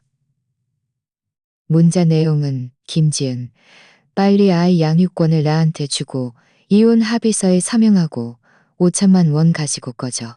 아니면 이 업계에서 아예 발도 못 붙이게 하고 너와 네 아이를 지독하게 고생시킬 거야. 였습니다. 이 문자 메시지를 보자 저는 분노로 온몸이 떨렸습니다. 이준호는 제 아이를 빼앗으려 할 뿐만 아니라 제 사업까지 망치려 하는 겁니다. 그는 너무 비열하고 파렴치했습니다. 저는 이 문자 메시지를 박사연과 최 변호사님께 전달해서 이준호의 악의적인 방해 증거로 삼았습니다. 최 변호사님은 이 문자 메시지가 중요한 증거가 되어 법정에서 이준호를 고소할 수 있다고 말했습니다. 저는 깊이 숨을 들이쉬고 그 문자 메시지를 삭제했습니다. 이준호의 협박에 겁먹지 않을 겁니다. 저는 반드시 강해져야 합니다. 제 아이를 위해서도 저 자신을 위해서도 이준호에게 그의 협박이 저에게 통하지 않는다는 것을 보여줄 겁니다. 다음 날 오후 저는 박서영과 함께 강민주 씨 회사로 갔습니다. 강민주 씨의 회사는 매우 크고 웅장하게 꾸며져 있었습니다. 우리를 맞이한 비서는 우리를 강민주 씨의 사무실로 안내했습니다. 강민주 씨는 30대쯤 되어 보이는 남자였는데 캐주얼한 옷차림에 우아한 분위기를 풍겼고 눈빛은 온화했습니다. 그가 우리가 들어오는 것을 보고 웃으며 일어서서 말했습니다. 박 변호사님, 김지은 씨, 앉으세요. 우리가 앉자 강민주 씨의 비서가 우리에게 차를 따라주었습니다. 강민주 씨는 저를 보며 말했습니다. 김지은 씨의 디자인 작업물들을 보았습니다. 매우 창의적이고 실용적이더군요. 김지은 씨의 디자인 스타일이 아주 마음에 듭니다. 저는 공손하게 말했습니다. 칭찬해 주셔서 감사합니다. 강 대표님. 강민준 씨는 말했습니다. 제가 이번에 김지은 씨를 찾은 건 저희 회사에서 새로 개발하는 몇 군데 아파트 모델하우스 디자인을 부탁하고 싶어서입니다. 혹시 관심 있으신가요? 제 마음은 벅차올랐습니다. 서둘러 말했습니다. 네, 관심 있습니다. 강 대표님. 제가 반드시 이 프로젝트를 잘 완성하겠습니다. 강민준 씨는 고개를 끄덕이며 말했습니다. 좋습니다. 하지만 협력하기 전에 한 가지 말씀드릴 게 있습니다. 제 마음은 철렁했습니다. 그도 저와의 협력을 취소하려 하는 걸까? 저는 긴장하며 그의 다음 말을 기다렸습니다. 강민준 씨는 손에 든 찻잔을 내려놓고 차분한 목소리로 말했습니다. 김지은 씨를 만나기 전에 이미 김지은 씨와 이준호 씨의 일을 들었고 그가 최근 업계에서 김지은 씨를 겨냥하여 협력사들의 김지은 씨와의 협력을 모두 취소하게 한 것도 알고 있습니다. 이 말을 듣자 제 마음은 더욱 조여들었습니다. 저는 고개를 숙이고 말했습니다. 강 대표님, 죄송합니다. 제 사적인 일 때문에 혹시 불편을 드리게 될까 봐요. 혹시 이준호 씨의 보복이 걱정되신다면 저희의 협력을 다시 생각해 보시는 게. 김지은 씨, 오해하셨습니다. 강민주 씨는 제 말을 끊고 단호한 눈빛으로 말했습니다. 제가 김지은 씨와 협력하려는 것은 김지은 씨의 디자인 실력이 마음에 들어서이지 이준호 씨와는 아무 관계 없습니다. 게다가 저는 이준호 씨처럼 권력을 남용하고 뒤에서 음모를 꾸미는 행동을 가장 싫어합니다. 그는 업계에서 원래 평판이 좋지 않았고 부당한 수단으로 많은 프로젝트를 가로챘습니다. 많은 사람들이 그를 싫어하지만 저는 고개를 들어 놀란 눈으로 강민준 씨를 바라보았습니다. 그가 이런 말을 할 줄은 예상치 못했습니다. 박서연은 옆에서 웃으며 말했습니다. 지은아, 내가 강 대표님은 정의로운 분이라고 했잖아. 강민주 씨는 계속해서 말했습니다. 저는 김지은 씨와 협력할 뿐만 아니라 이진호 씨가 일으킨 문제도 해결하는 것을 돕겠습니다. 제 회사는 업계에서 어느 정도 영향력이 있으니 제가 나서면 이준호 때문에 협력을 취소했던 회사들도 더 이상 김지은 씨를 괴롭히지 못할 겁니다. 게다가 저는 이준호 회사의 불법 운영 증거도 일부 알고 있습니다. 이 증거들이 혹시 김지은 씨에게 도움이 됐습니다. 제 목소리는 감격으로 떨렸습니다. 강 대표님, 어, 어째서 저를 도와주시는 거예요? 저희는 일면식도 없는데 이렇게 도와주시면 이준호 씨와 척을 지게 되실 텐데요. 강민준 씨는 미소 지으며 말했습니다. 첫째, 저는 재능 있고 간인한 사람을 존경합니다. 김지은 씨는 자신의 능력으로 어려움을 헤쳐나가고 악한 세력에 굴하지 않는 모습이 저에게 깊은 감명을 주었습니다. 둘째, 저와 이준호는 원래 사업 경쟁 관계에 있습니다. 그의 회사는 여러 번 부당한 수단으로 저희 고객들을 빼앗아 갔습니다. 저는 오래전부터 그에게 반격할 기회를 찾고 있었죠. 김지은 씨를 돕는 것은 저 자신을 돕는 것이기도 합니다. 셋째, 박 변호사님은 제 오랜 친구입니다. 그가 부탁했으니 제가 거절할 리 없죠. 과연 그랬군요.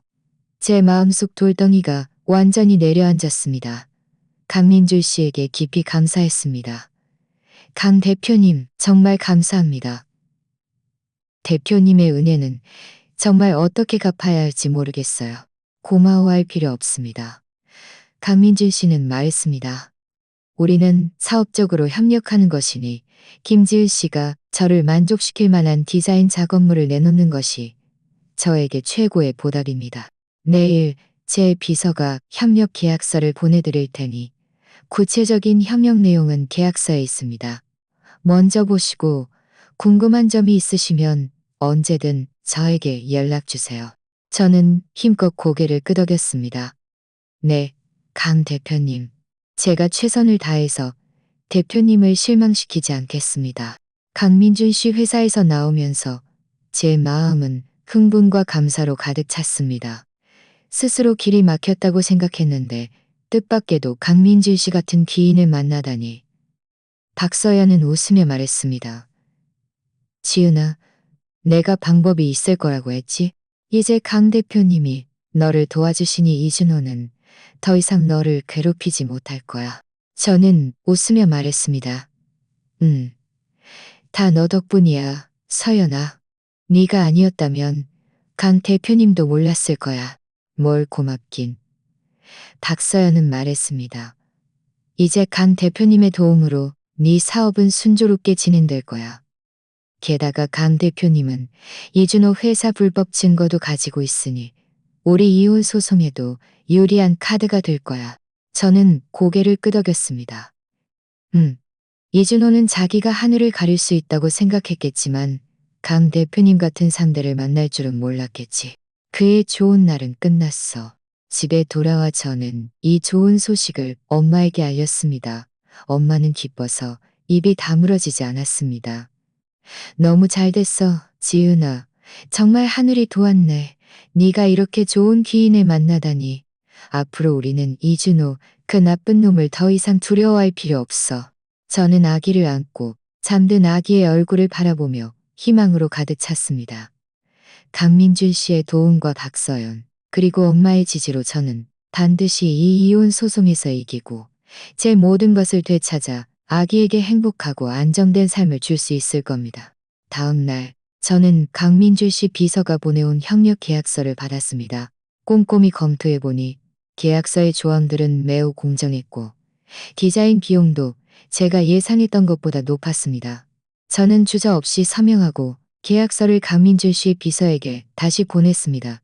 계약서에 서명하는 순간, 계약서에 서명하는 순간 제 마음은 이루 말할 수 없이 단호해졌습니다. 제 마음은 이루 말할 수 없이 단호해졌습니다. 이것은 단순한 협력 계약서가 아니라 제가 다시 시작할 희망이라. 제가 강민준 씨 회사 모델하우스 디자인 프로젝트에 전념하고 있을 때 이준호가 또다시 저를 괴롭혔습니다. 그는 심지어 법원에 소송을 제기하여 아기의 양육권을 다투려 했고 제가 안정적인 수입이 없어 아기에게 좋은 생활 환경을 제공할 수 없으므로 양육에 부적합하다고 흑백을 뒤집어 주장했습니다. 법원 소환장을 받는 순간 저는 분노로 온몸이 떨렸습니다. 이준호는 정말 파렴치했습니다. 자기가 혼인 중 외도하고 재산을 빼돌렸으며 아기에게 무관심하면서 이제 와서 뻔뻔하게 아기 양육권을 다투려 하다니. 저는 서둘러 박서영과 최 변호사님께 전화해서 이 일을 알렸습니다. 최 변호사님은 말했습니다. 김지은 씨, 걱정 마세요. 이준호 씨의 주장은 설득력이 없습니다. 김지은 씨는 이제 안정적인 협력 관계를 통해 수익원이 생겼고 게다가 아기가 아직 수유 중이니 법률상 양육권은 대부분 김지은 씨에게 주어질 겁니다. 저희가 충분한 증거를 제시하면 이 소송에서 이길 수 있습니다. 박서연도 말했습니다. 지은아, 화내지 마. 이준호는 지금 궁지에 몰려 발악하는 거야. 재산 분할에서 불리하다는 것을 알고 양육권 다툼으로 너를 협박하려는 거지. 우리는 절대 그가 뜻대로 되게 할 수 없어. 저는 깊이 숨을 들이쉬며 말했습니다. 알겠어. 나는 그가 내 아이를 빼앗아 가게 하지 않을 거야. 최 변호사님, 서연아, 앞으로의 일은 너희에게 맡길게. 전화를 끊고 저는 품에 안긴 아기를 바라보며 작게 말했습니다. 아가, 엄마가 반드시 널 지켜줄 거야. 그 나쁜 사람이 어떤 수단을 쓰든 엄마는 그가 널 내 옆에서 빼앗아 가게 하지 않을 거야. 저는 더 치열한 싸움이 곧 시작될 것임을 알았지만 더 이상 두렵지 않았습니다. 왜냐하면 저에게는 든든한 지원군이 있었으니까요. 이준호, 마음껏 덤벼봐. 나는 이미 준비가 되어 있어. 언제든 상대해줄게. 박서영과 최 변호사님과의 전화를 끊고 아기를 재운 뒤 저는 다시 컴퓨터 앞에 앉았습니다. 화면에는 강민준 씨 회사 모델하우스 디자인 초안이 보였습니다. 아직 거친 선들이 남아 있었지만 그것은 이준호에 맞서는 저의 가장 강력한 버팀목이었습니다. 저는 깊이 숨을 들이쉬고 디자인 소프트웨어를 열었습니다. 모든 분노와 불안을 붓끝에 녹여냈습니다. 선 하나하나, 색상 조합 하나하나까지 완벽을 기했습니다. 예전에는 이준호를 위해 제 디자인 꿈을 살림살이에 묻어두고 제도판에는 먼지가 쌓였었습니다. 이제야 저는 스스로의 두 발로 설 수 있다는 느낌이 그 어떤 사람에게 의지하는 것보다 훨씬 든든하다는 것을 깨달았습니다. 깊은 밤의 아파트에는 키보드 소리와 아기의 고른 숨소리만이 들렸지만 저는 전혀 외롭지 않았습니다. 다음 날 아침 일찍 저는 수정된 디자인 초안을 들고 강민준 씨 회사로 갔습니다. 비서는 저를 회의실로 안내했고 강민준 씨는 이미 저를 기다리고 있었습니다. 그의 옆에는 몇몇 프로젝트 담당자들이 앉아 있었습니다. 제가 들어오는 것을 보고 그는 일어서서 저에게 앉으라고 권하며 온화한 목소리로 말했습니다. 김지은 씨, 긴장하지 마세요. 그냥 모델하우스 디자인에 대한 김지은 씨의 생각을 들어보고 싶을 뿐입니다. 저는 마음을 가다듬고 컴퓨터를 켜서 디자인 초안을 프로젝터로 띄웠습니다. 강 대표님, 이 모델하우스들은 각각 실수요 가정, 신혼부부, 그리고 고급 주거, 고객층을 대상으로 디자인했습니다. 실수요 가정은 수납과 공간 활용도를 중요시하여 매립형 수납장을 많이 만들었습니다. 신혼부부는 아늑하고 로맨틱한 분위기를 강조하여 주로 연분홍색을 사용하고 부드러운 조명을 배치했습니다. 고급 주거, 고객층은 질감과 프라이버시를 강조하여 신중국풍 스타일의 자연, 친화적인 요소를 접목했습니다.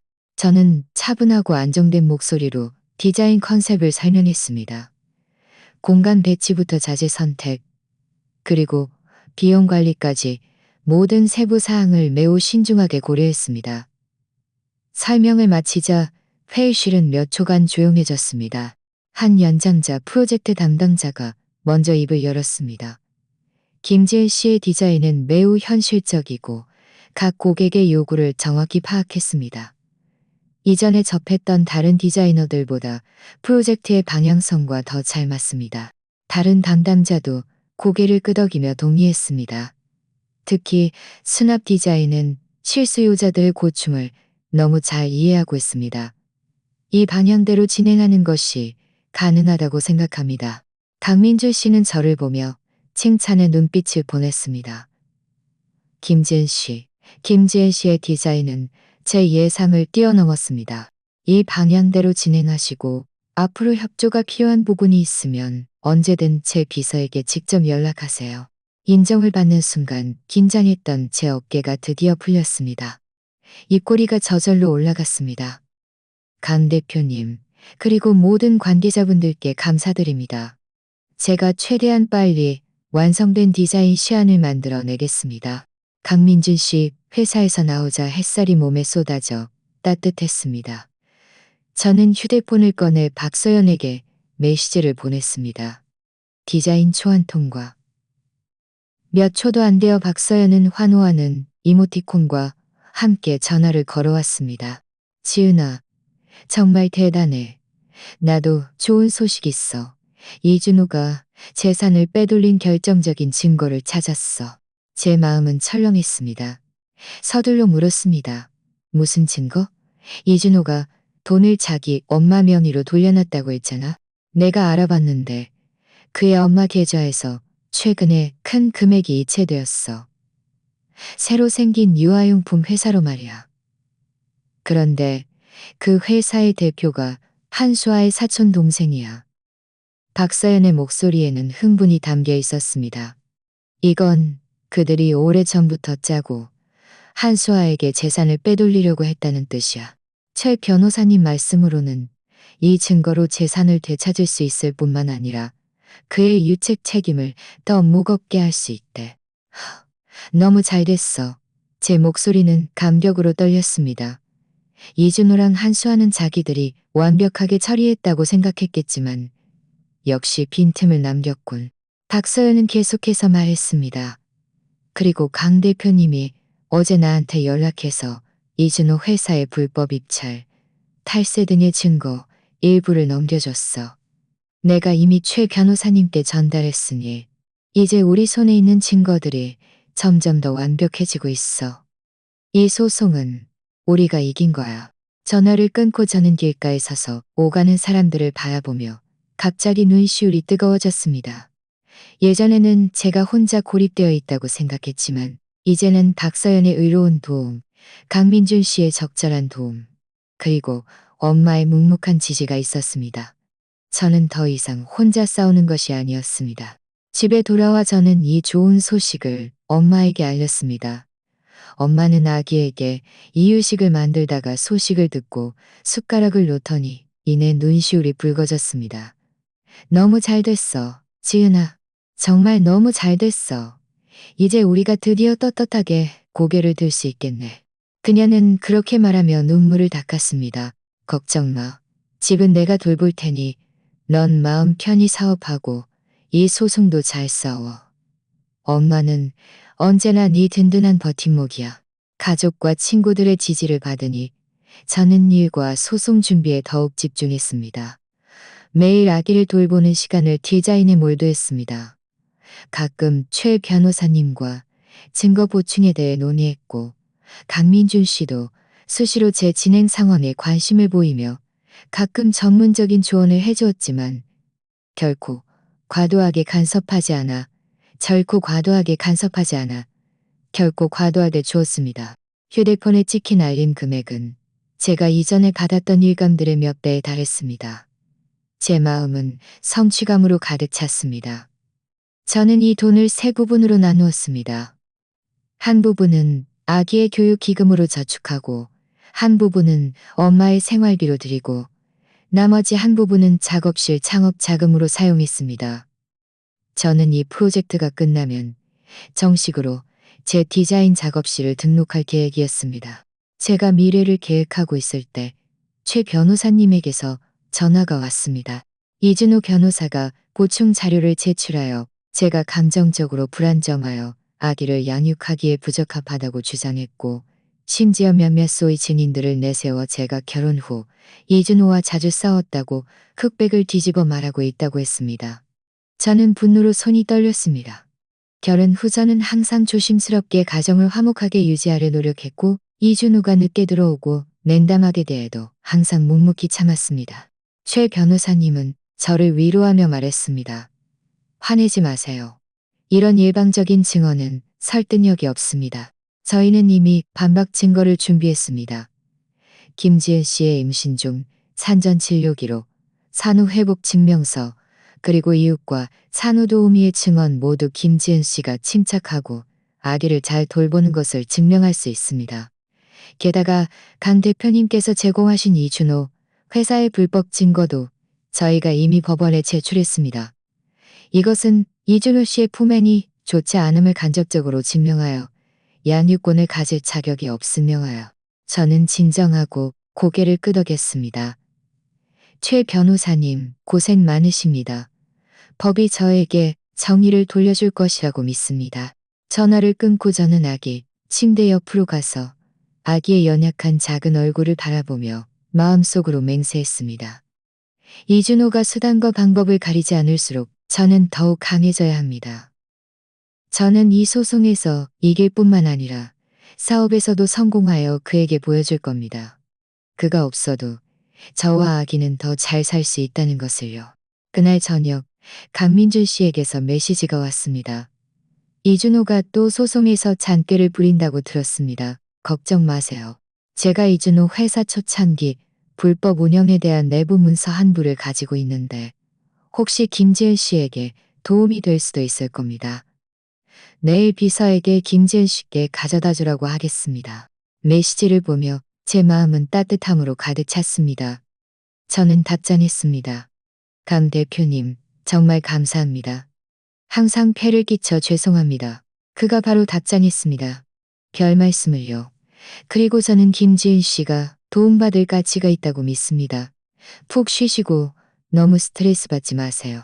저는 휴대폰을 내려놓고 창밖의 별빛을 바라보며 마음속에 든든함을 느꼈습니다. 예전에 저는 이준호의 냉담한 폭력 속에서 비굴하게 그를 만족시키려 노력했지만 지금의 저는 사업도 있고 저를 지지해주는 사람들도 있습니다. 더 이상 누구에게나 함부로 당하는 연약한 사람이 아닙니다. 이준호, 이 싸움 내가 끝까지 상대해줄게. 당신이 나에게 진 빚, 아기에게 진 빚, 내가 하나하나 다 받아낼 거야. 법원 소환장을 받은 후 저는 예전처럼 당황하지 않고 침착하게 강민주 씨 회사의 모델하우스 디자인 프로젝트를 진행하는 한편 최 변호사님과 협력하여 이준호의 범죄 증거를 수집했습니다. 강민준 씨는 역시 말한 대로 했습니다. 이전 취소되었던 협력 문제들을 해결해 주었을 뿐만 아니라 이준호 회사의 불법 운영 증거도 자발적으로 제게 넘겨주었습니다. 이 증거들에는 이준호 회사 탈세 기록, 부당한 수단으로 경쟁사의 프로젝트를 가로챈 계약서, 그리고 관련 공무원에게 뇌물을 준 이체, 증명서 등이 포함되어 있었습니다. 저는 이 모든 증거를 최 변호사님께 넘겼습니다. 최 변호사님은 다 본 후 심각한 표정으로 말했습니다. 김지은 씨, 이 증거들은 매우 중요합니다. 이준호 씨의 이런 행동들은 이미 위법 범죄 혐의가 있습니다. 우리는 이혼 소송에서 절대적인 우위를 점할 수 있을 뿐만 아니라 이 증거들을 관련 부서에 제출하여 그가 상응하는 법적 책임을 지게 할 수도 있습니다. 저는 고개를 끄덕이며 말했습니다. 최 변호사님, 고생 많으십니다. 이혼 소송이든 그의 법적 책임을 묻는 것이든 저는 끝까지 갈 겁니다. 그가 이렇게 법망을 유유히 빠져나가게 둘 수 없습니다. 그 후 며칠 동안 박서연도 이준호와 한수아에 대한 더 많은 증거를 모아주었습니다. 그녀는 한수아가 귀국하기 전부터 이미 이준호와 연락을 주고받았고 두 사람은 한수아가 귀국하면 이준호가 저와 이혼하고 한수아와 결혼하기로 오래전부터 계획했던 것을 알아냈습니다. 저를 더욱 분노하게 만든 것은 박서연이 한수아와 그녀의 친구와의 채팅 기록을 찾아냈다는 것입니다. 채팅 기록에서 한수아는 자신이 임신했다는 것을 오래전부터 알고 있었으며 이 아이를 이용해 이준호를 협박하여 이혼하게 한 것이라고 자랑스럽게 말했습니다. 그녀는 제가 그저 바보 같아서 이준호에게 완전히 속아 넘어갔고 결국 빈손으로 나갈 뿐만 아니라 아이 양육권도 얻지 못할 것이라고 말했습니다. 한수아는 채팅 기록에서 이준호 창업 초기 자금은 제가 엄마에게 빌려다 준 것이지만 이준호에게 몰래 차용증을 위조하게 하여 이 돈을 이준호가 자기 동생에게 빌린 돈이라고 말하게 했고 이를 통해 우리의 공동재산을 독차지하려 했다는 내용도. 이 채팅 기록들을 보자 저는 분노로 온몸이 떨렸습니다. 저와 이준호의 결혼은 처음부터 사기극이었던 것입니다. 이준호는 저를 단 한 번도 진심으로 사랑한 적이 없었고 그저 저를 자신의 창업길의 발판으로 이용했을 뿐입니다. 한수아는 더욱 악랄했습니다. 교활하게 저와 제 아이를 계산하고 있었던 것입니다. 엄마는 이 증거들을 본 후 분노로 목이 메어 울었습니다. 지은아, 내 바보 같은 딸. 어떻게 너 같은 애가 이런 개만도 못한 인간들을 만났니? 그들이 어떻게 이렇게 잔인할 수 있어? 어떻게 너를 이렇게 계산할 수 있어? 저는 엄마를 안고 말했습니다. 엄마, 슬퍼하지 마세요.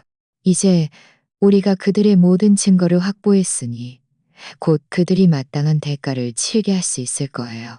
제가 증거 수집이 거의 끝났다고 생각했을 때 강민준 씨가 또 하나의 중요한 소식을 가져왔습니다. 그는 이준호가 그렇게 서둘러 저와 이혼하려 한 것이 한수아의 임신 외에도 더 중요한 이유가 있었다고 말했습니다. 이준호 회사에 최근 자금난이 생겨 부부 공동 재산을 빼돌리는 방식으로 회사의 자금 부족분을 메우려 했다는 것입니다. 강민주 씨는 말했습니다. 김지은 씨, 제가 또 알아낸 게 있습니다. 이준호 씨가 김지은 씨 부부가 공동으로 구매한 그 집을 자기 동생 명의로 바꾼 뒤 그 집을 담보로 은행에서 대출을 받았습니다. 그리고 회사 계좌에 있던 돈을 자기 엄마 명의로 돌린 것도 채무를 회피하기 위함이었습니다. 저는 충격에 말했습니다. 그가 그런 짓까지 했다고요? 제가 발견할까봐 두렵지 않았을까요? 강민준 씨는 말했습니다. 그는 분명 김지은 씨가 전업주부라 아무것도 모를 것이고 설령 발견해도 자신을 어찌할 수 없을 것이라고 생각했을 겁니다. 게다가 한수아가 그에게 조언을 해주어 자신이 완벽하게 처리했다고 믿었을 겁니다. 저는 깊이 숨을 들이쉬며 말했습니다. 강 대표님, 정말 감사합니다. 대표님이 아니었다면 저는 이 진실들을 영원히 몰랐을 거예요. 강민주 씨는 말했습니다. 별 말씀을요. 저는 그저 제가 해야 할 일을 했을 뿐입니다. 이준호 같은 사람은 마땅한 처벌을 받아야 합니다. 걱정 마세요. 제가 계속해서 증거를 모아 그를 완전히 무너뜨릴 때까지 돕겠습니다. 강민준 씨의 도움으로 저는 이준호가 집을 담보로 대출받고 자금을 빼돌린 모든 증거를 빠르게 수집했습니다. 최 변호사님은 이 증거들을 바탕으로 완전한 소송 자료를 정리하여 이혼 소송 개정일에 법원에 함께 제출할 준비를 했습니다. 개정 전날 박서연이 저를 찾아와 긴장되냐고 물었습니다.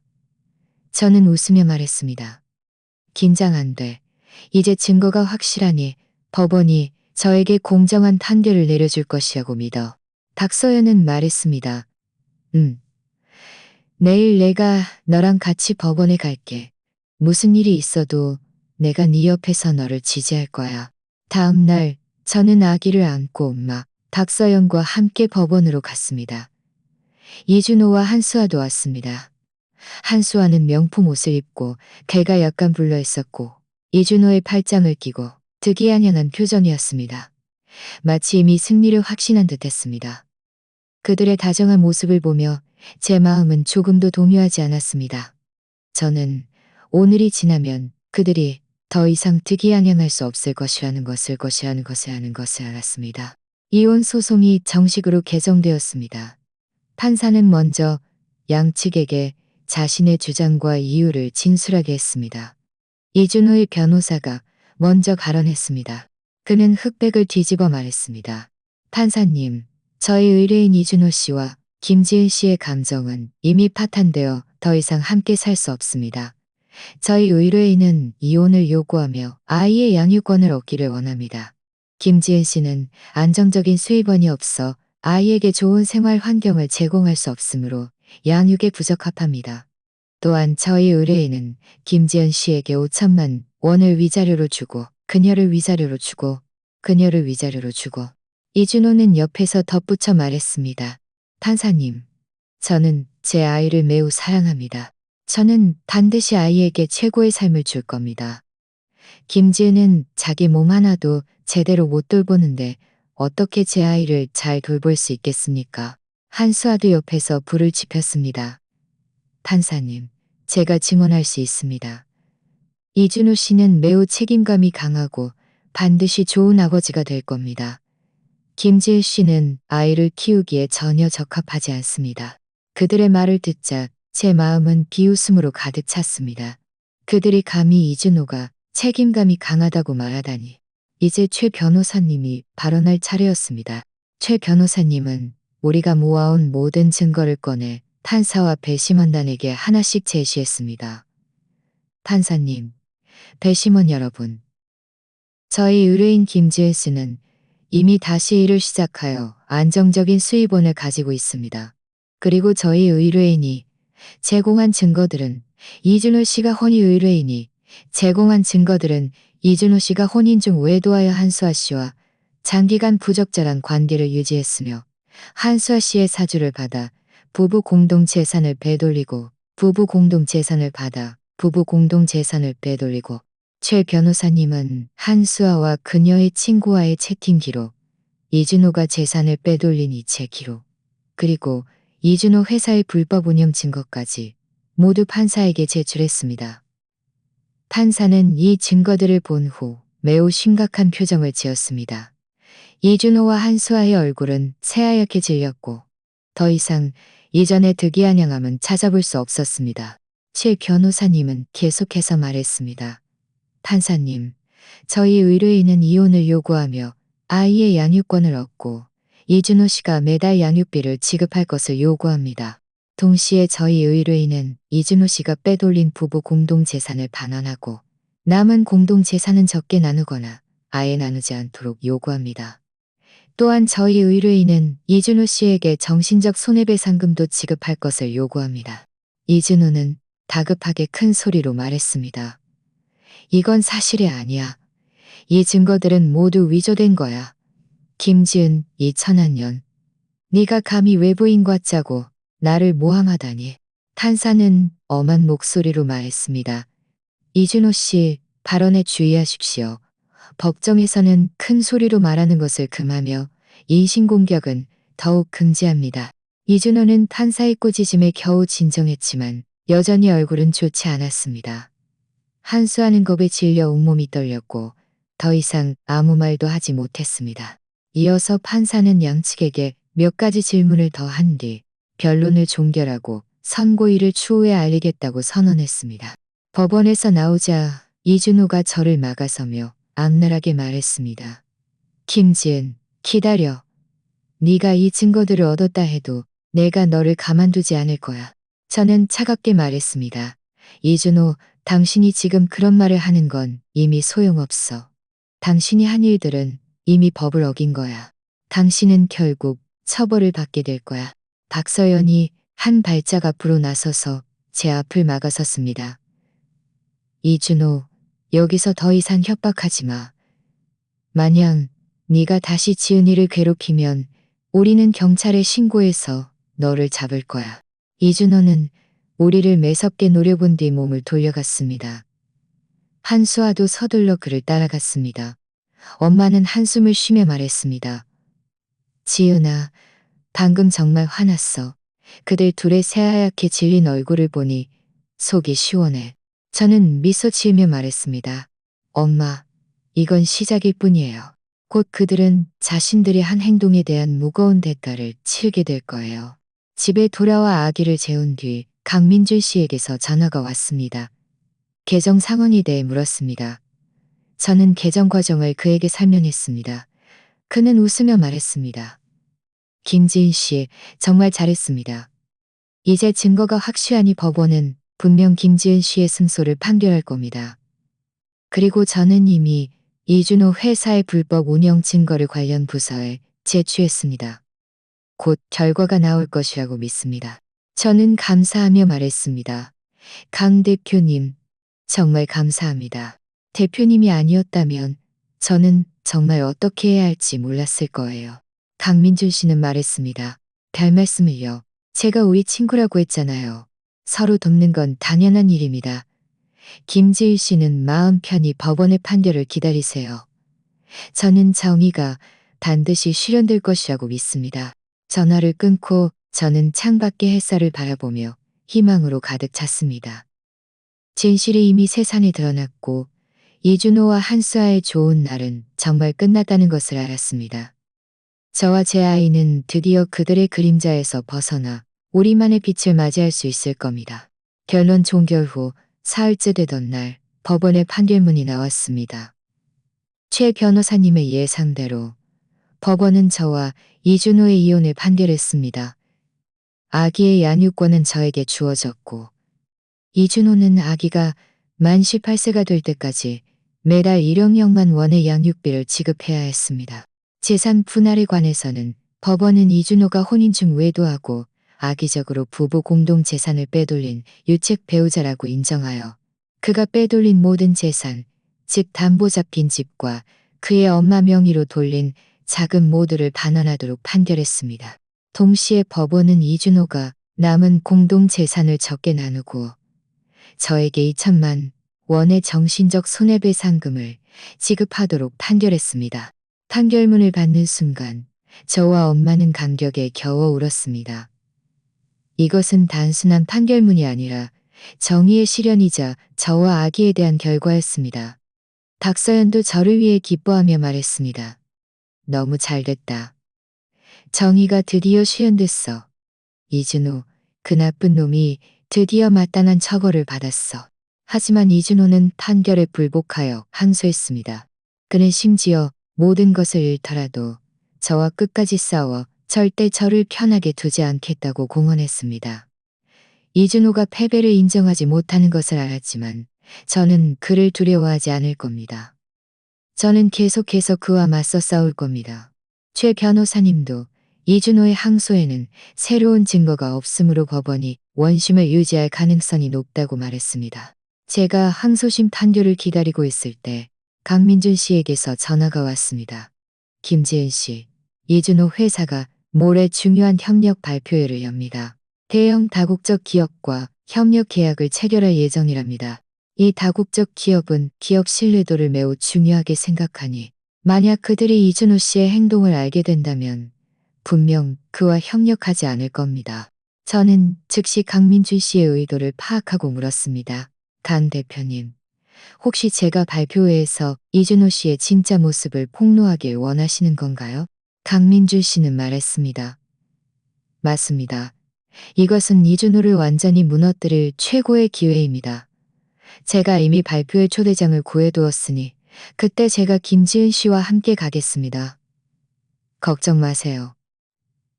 제가 있으니 그는 김지은 씨에게 함부로 하지 못할 겁니다. 저는 고개를 끄덕이며 말했습니다. 알겠습니다. 모든 사람에게 이준호와 한수아의 추악한 면모를 알려서 그를 파멸로 이끌겠습니다. 발표회 당일 저는 특별히 단정하고 세련된 정장을 차려입고 아기를 안고 박서연, 강민준 씨와 함께 발표회장으로 들어섰습니다. 발표회장은 매우 화려하게 꾸며져 있었고 많은 언론 기자들과 업계 인사들이 와 있었습니다. 이준호는 값비싼 정장을 입고 득이양양하게 무대 위에 서서 협력사 대표와 웃으며 이야기하고 있었습니다. 한수아는 화려한 드레스를 입고 이준호 옆에서 승리자처럼 사람들의 시선을 받고 있었습니다. 그들 둘의 득이양양한 모습을 보며 제 마음은 비웃음으로 가득 찼습니다. 곧 너희는 웃을 수 없을 거야. 발표회가 정식으로 시작되었습니다. 사회자는 먼저 이준호 회사와 협력사의 기본 상황을 소개한 뒤 이준호를 무대로 초청하여 연설하게 했습니다. 이준호는 무대로 걸어 올라가 마이크를 들고 기세등등하게 말했습니다. 내빈 여러분, 언론 관계자 여러분, 안녕하십니까? 현장은 순식간에 고요해졌고 모든 사람의 시선이 저에게 집중되었습니다. 이준호는 저를 보자마자 얼굴이 새하얗게 질려 놀라 말했습니다. 김지은, 네가 왜 여기 있어? 뭘 하려는 거야? 한수아도 겁에 질려 얼굴이 창백해지며 큰 소리로 말했습니다. 김지은, 여기는 네가 올 곳이 아니야. 당장 내려가. 저는 그들의 말을 듣지 않고 옆에 있는 예비 마이크를 들고 아래의 언론 기자들과 업계 인사들을 바라보며 큰 소리로 말했습니다. 여러분, 안녕하십니까? 저는 김지은, 이준호의 전처입니다. 오늘 저는 이 자리에 이준호의 진짜 모습을 폭로하기 위해 왔습니다. 이준호는 다급하게 제 마이크를 빼앗으려 했지만 강민준 씨가 한 발짝 앞으로 나서서 그를 막았습니다. 강민준 씨는 차갑게 말했습니다. 이 대표님, 그녀가 말을 마치게 하세요. 무슨 일 있으면 제가 책임지겠습니다. 이준호는 강민준 씨의 실력을 알고 있었기에 감히 거스르지 못하고 저를 매섭게 노려볼 수밖에 없었습니다. 저는 계속해서 말했습니다. 이준호는 혼인 중 한수아와 외도했습니다. 제가 갓 아이를 낳은 지 닷새째 되던 날 그는 이혼 합의서를 들고 와서 저에게 이혼하자고 했고 저를 빈손으로 내보내고 제 아이를 빼앗으려 했습니다. 목적을 달성하기 위해 그는 악의적으로 부부 공동 재산을 빼돌렸습니다. 우리가 결혼 후 공동으로 구매한 집을 자기 동생 명의로 바꾼 뒤 은행에 담보로 잡고 대출을 받았습니다.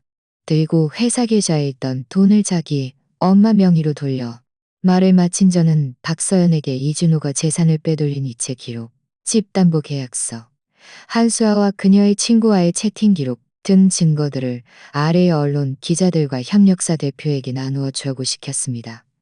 저는 이어서 말했습니다. 이뿐만이 아닙니다.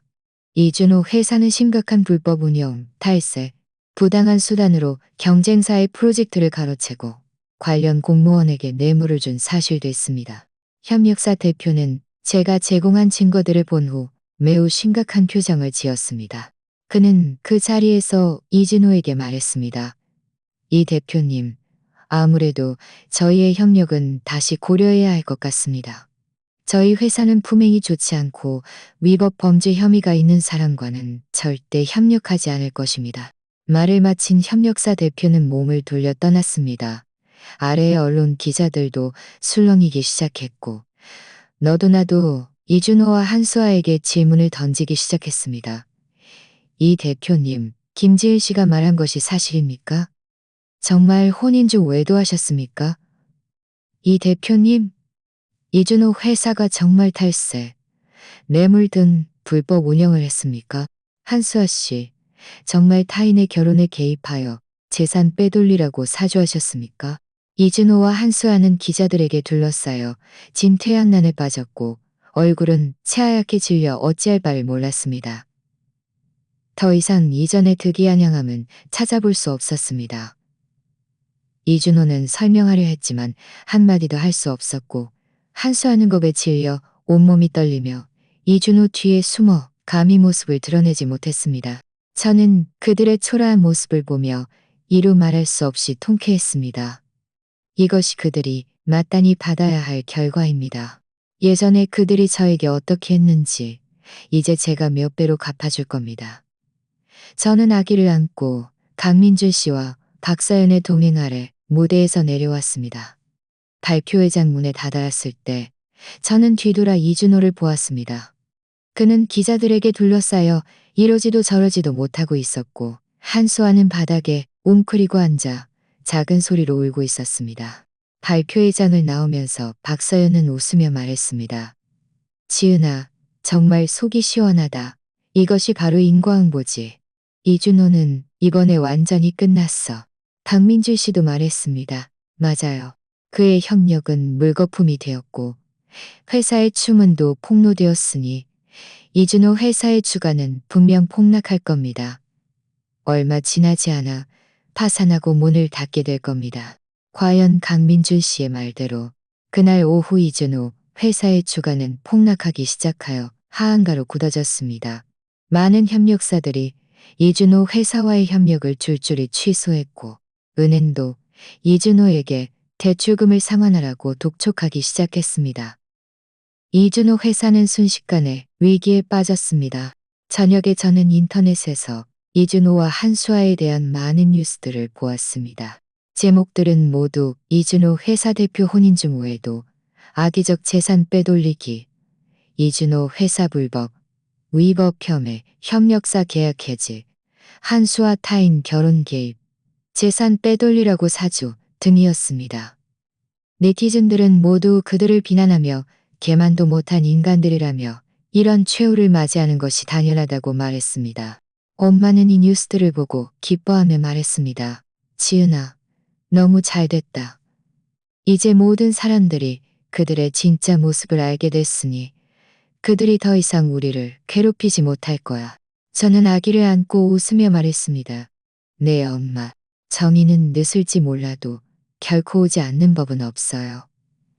그들이 그렇게 많은 나쁜 짓을 했으니 드디어 마땅한 처벌을 받은 거예요.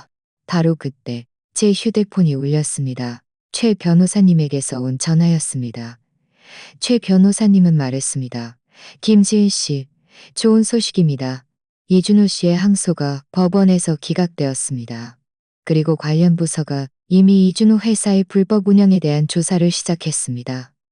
곧 이준호 씨에게 강제 조치가 취해질 것입니다. 이 소식을 듣자 제 마음은 완전히 편안해졌습니다. 이준호, 당신의 좋은 날은 정말 끝났어. 나와 내 아이는 드디어 당신의 그림자에서 완전히 벗어나 편안하고 행복한 삶을 살 수 있을 거야. 최 변호사님의 전화가 끊긴 후 저는 품에 안긴 아기를 안고 눈시울이 붉어졌습니다. 그동안 억눌려왔던 감정들이 이 순간 드디어 풀렸습니다. 엄마가 다가와 제 등을 살살 토닥이며 말씀하셨습니다. 잘 됐어. 잘 됐어. 정의가 드디어 실현됐네. 우리 지은이가 드디어 잘 살 수 있게 됐어. 그 후 며칠 동안 일의 진행은 강민준 씨와 최 변호사님의 예상대로였습니다.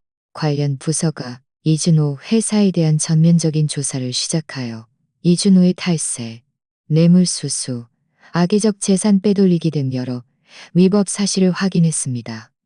곧 이준호는 경찰에 체포되어 형사 강제 조치를 받았습니다.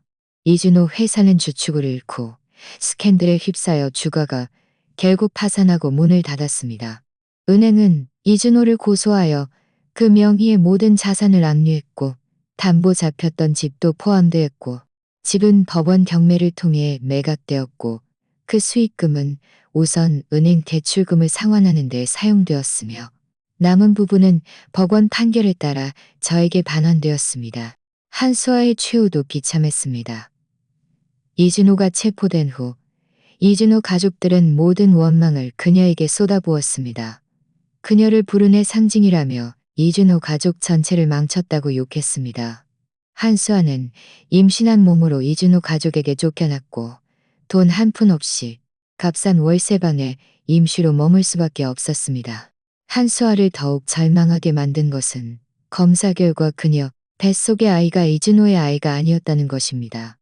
한수아는 귀국하기 전에도 다른 남자와 관계가 있었고 자신도 아이의 아버지가 누구인지 확신하지 못했지만 임신을 이용해 이준호를 협박하여 이혼하고 이준호 가족에게 시집가려 했던 것입니다.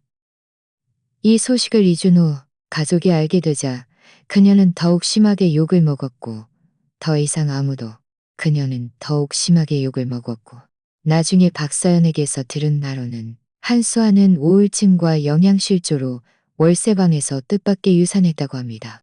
유산 후에도 몸조리를 제대로 할 돈이 없어 몸이 점점 더 나빠졌습니다. 게다가 타인의 결혼에 개입하고 재산을 빼돌리라고 사주한 추문이 이미 업계 전체에 퍼져 어떤 회사도 그녀를 채용하려 하지 않았습니다. 그녀는 아르바이트로 겨우 생계를 유지해야 했고 삶은 매우 비참했습니다. 그리고 이준호는 법원의 심리 끝에 결국 탈세죄, 뇌물수수죄 등 여러 죄목으로 징역 5년을 선고받았습니다. 그가 빼돌린 부부 공동재산은 모두 환수되었고 저에게 일부 반환된 것을 제외하고는 나머지는 모두 법에 따라 몰수되어 세금과 벌금으로 납부되었습니다. 이준호는 감옥에서 한수아가 유산했고 아이가 자신의 아이가 아니라는 진실을 알게 된 후 그 자리에서 피를 토하며 쓰러졌습니다. 하지만 아무리 후회해도 소용없었습니다. 그는 결국 자신이 한 행동에 대한 대가를 감옥에서 길고 긴 5년 동안 치러야 했습니다. 이 개만도 못한 인간들이 마땅한 처벌을 받는 것을 보며 제 마음은 조금의 동정심도 없었고 오직 통쾌함만이 가득했습니다. 이것이 바로 인과응보입니다. 그들이 처음 저를 어떻게 계산했는지 이제 그대로 돌려받은 것입니다. 이준호라는 큰 문제를 해결한 후 제 삶은 드디어 평온을 되찾았습니다. 저는 법원 판결로 돌려받은 재산과 제가 디자인 일을 해서 번 돈으로 시내 중심에 아늑한 집을 하나 샀고 엄마와 아기와 함께 이사했습니다. 제 디자인 사업은 순조롭게 진행되었습니다. 제 디자인 사업은 순조롭게 진행되었습니다. 강민준 씨의 도움과 추천으로 많은 대형 프로젝트들을 받았습니다. 제 디자인 참신하고 기용적이라는 평을 받아 가민준적으로 이끌었습니다. 작업실을 설립한 날 강민준 씨는 특별히 와서 저를 축하해 주었고 큰 꽃바구니도 선물했습니다. 그는 저를 보며 말했습니다. 지은 씨, 축하드립니다. 저는 지은 씨가 분명 성공할 줄 알았습니다. 저는 웃으며 말했습니다. 강 대표님, 이 모든 게 다 대표님 덕분이에요. 대표님의 도움이 아니었다면 저는 아마 이준호에게 오래전에 무너졌을 거예요. 강민준 씨는 고개를 저으며 말했습니다. 저에게 감사할 필요 없습니다. 지은 씨가 오늘날의 성과를 이룬 것은 모두 지은 씨 스스로 노력한 결과입니다. 저는 그저 지은 씨가 필요할 때 조금 밀어준 것뿐입니다. 지은 씨, 사실 처음 만났을 때부터 저는 지은 씨의 강인함과 선량함에 감동했습니다. 이 기간 동안 지내보니 저는 지은 씨가 점점 더 좋아집니다. 혹시 저에게 지은 씨를 사랑할 기회를 주실 수 있을까요? 강민준 씨의 고백을 듣자 저는 멍해졌습니다. 저는 강민준 씨가 저를 좋아할 거라고는 전혀 생각하지 못했습니다. 그는 어깨 거물이자 잘생기고 우아하며 성숙하고 차분한 사람이었습니다. 반면에 저는 이혼하고 아이가 있는 싱글맘일 뿐이었죠. 강민준 씨는 제가 멍하니 있는 모습을 보며 다정하게 말했습니다. 지은 씨, 서둘러 대답할 필요 없습니다. 아직 준비가 안 되셨을 수도 있다는 것을 압니다. 저는 기다릴 수 있습니다. 저는 제 행동으로 제가 진심으로 지은 씨를 좋아하고 진심으로 돌보고 싶다는 것을 증명하겠습니다. 저는 강민준 씨의 진심 어린 눈빛을 보며 마음이 따뜻해졌습니다. 이 기간 동안 그는 항상 묵묵히 저를 돕고 지지해 주었으며 제가 가장 힘들 때 힘을 주었고 제가 성공했을 때 저를 위해 기뻐해 주었습니다. 저도 그에게 호감이 있다는 것을 인정할 수밖에 없었습니다. 저는 미소 지으며 말했습니다. 강 대표님, 좋아해 주셔서 감사합니다. 저는 대표님께 기회를 드릴게요. 그리고 저 자신에게도 기회를 줄게요. 강민준 씨는 제 대답을 듣고 얼굴에 환한 미소를 지었습니다. 그는 제 손을 부드럽게 잡으며 말했습니다. 지은 씨, 고마워요. 실망시키지 않겠습니다. 그 후로 강민준 씨는 자주 저와 아기를 보러 왔습니다. 그는 아기에게 많은 장난감과 간식을 사다 주었고 아기와 함께 놀아주었으며 저의 부담을 덜어주기 위해 자발적으로 저를 도와주었습니다. 엄마도 강민준 씨를 매우 좋아하셨고 항상 제 앞에서 그가 믿음직한 좋은 남자라고 칭찬했습니다. 아기도 강민준 씨를 매우 좋아했습니다. 매번 그가 오면 신나서 그의 품에 달려가 달콤하게 민준 삼촌이라고 불렀습니다. 아기가 행복해하는 모습을 보며 반년 뒤 강민준 씨는 로맨틱한 밤에 저에게 청혼했습니다. 그는 무릎을 꿇고 아름다운 다이아몬드 반지를 내밀며 말했습니다. 지은 씨, 지난 반년 동안 지은 씨와 함께한 매일이 행복했습니다. 저는 지은 씨와 함께 아기를 돌보고 엄마를 모시고 미래의 모든 날을 함께 걸어가고 싶습니다. 저와 결혼해 주시겠습니까? 저는 강민준 씨의 진심 어린 눈빛을 보았고 옆에서 눈물을 흘리며 웃고 있는 엄마와 기대의 찬하기를 보았습니다. 저는 고개를 끄덕이며 목이 메어 말했습니다. 네, 그럴게요. 강민준 씨는 기뻐하며 다이아몬드 반지를 제 손에 끼워주고는 일어나 저를 꼭 안아주었습니다. 우리의 결혼식은 소박했지만 따뜻했습니다.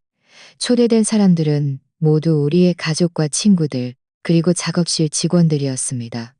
박서연은 제 들러리로 서서 감격하며 말했습니다.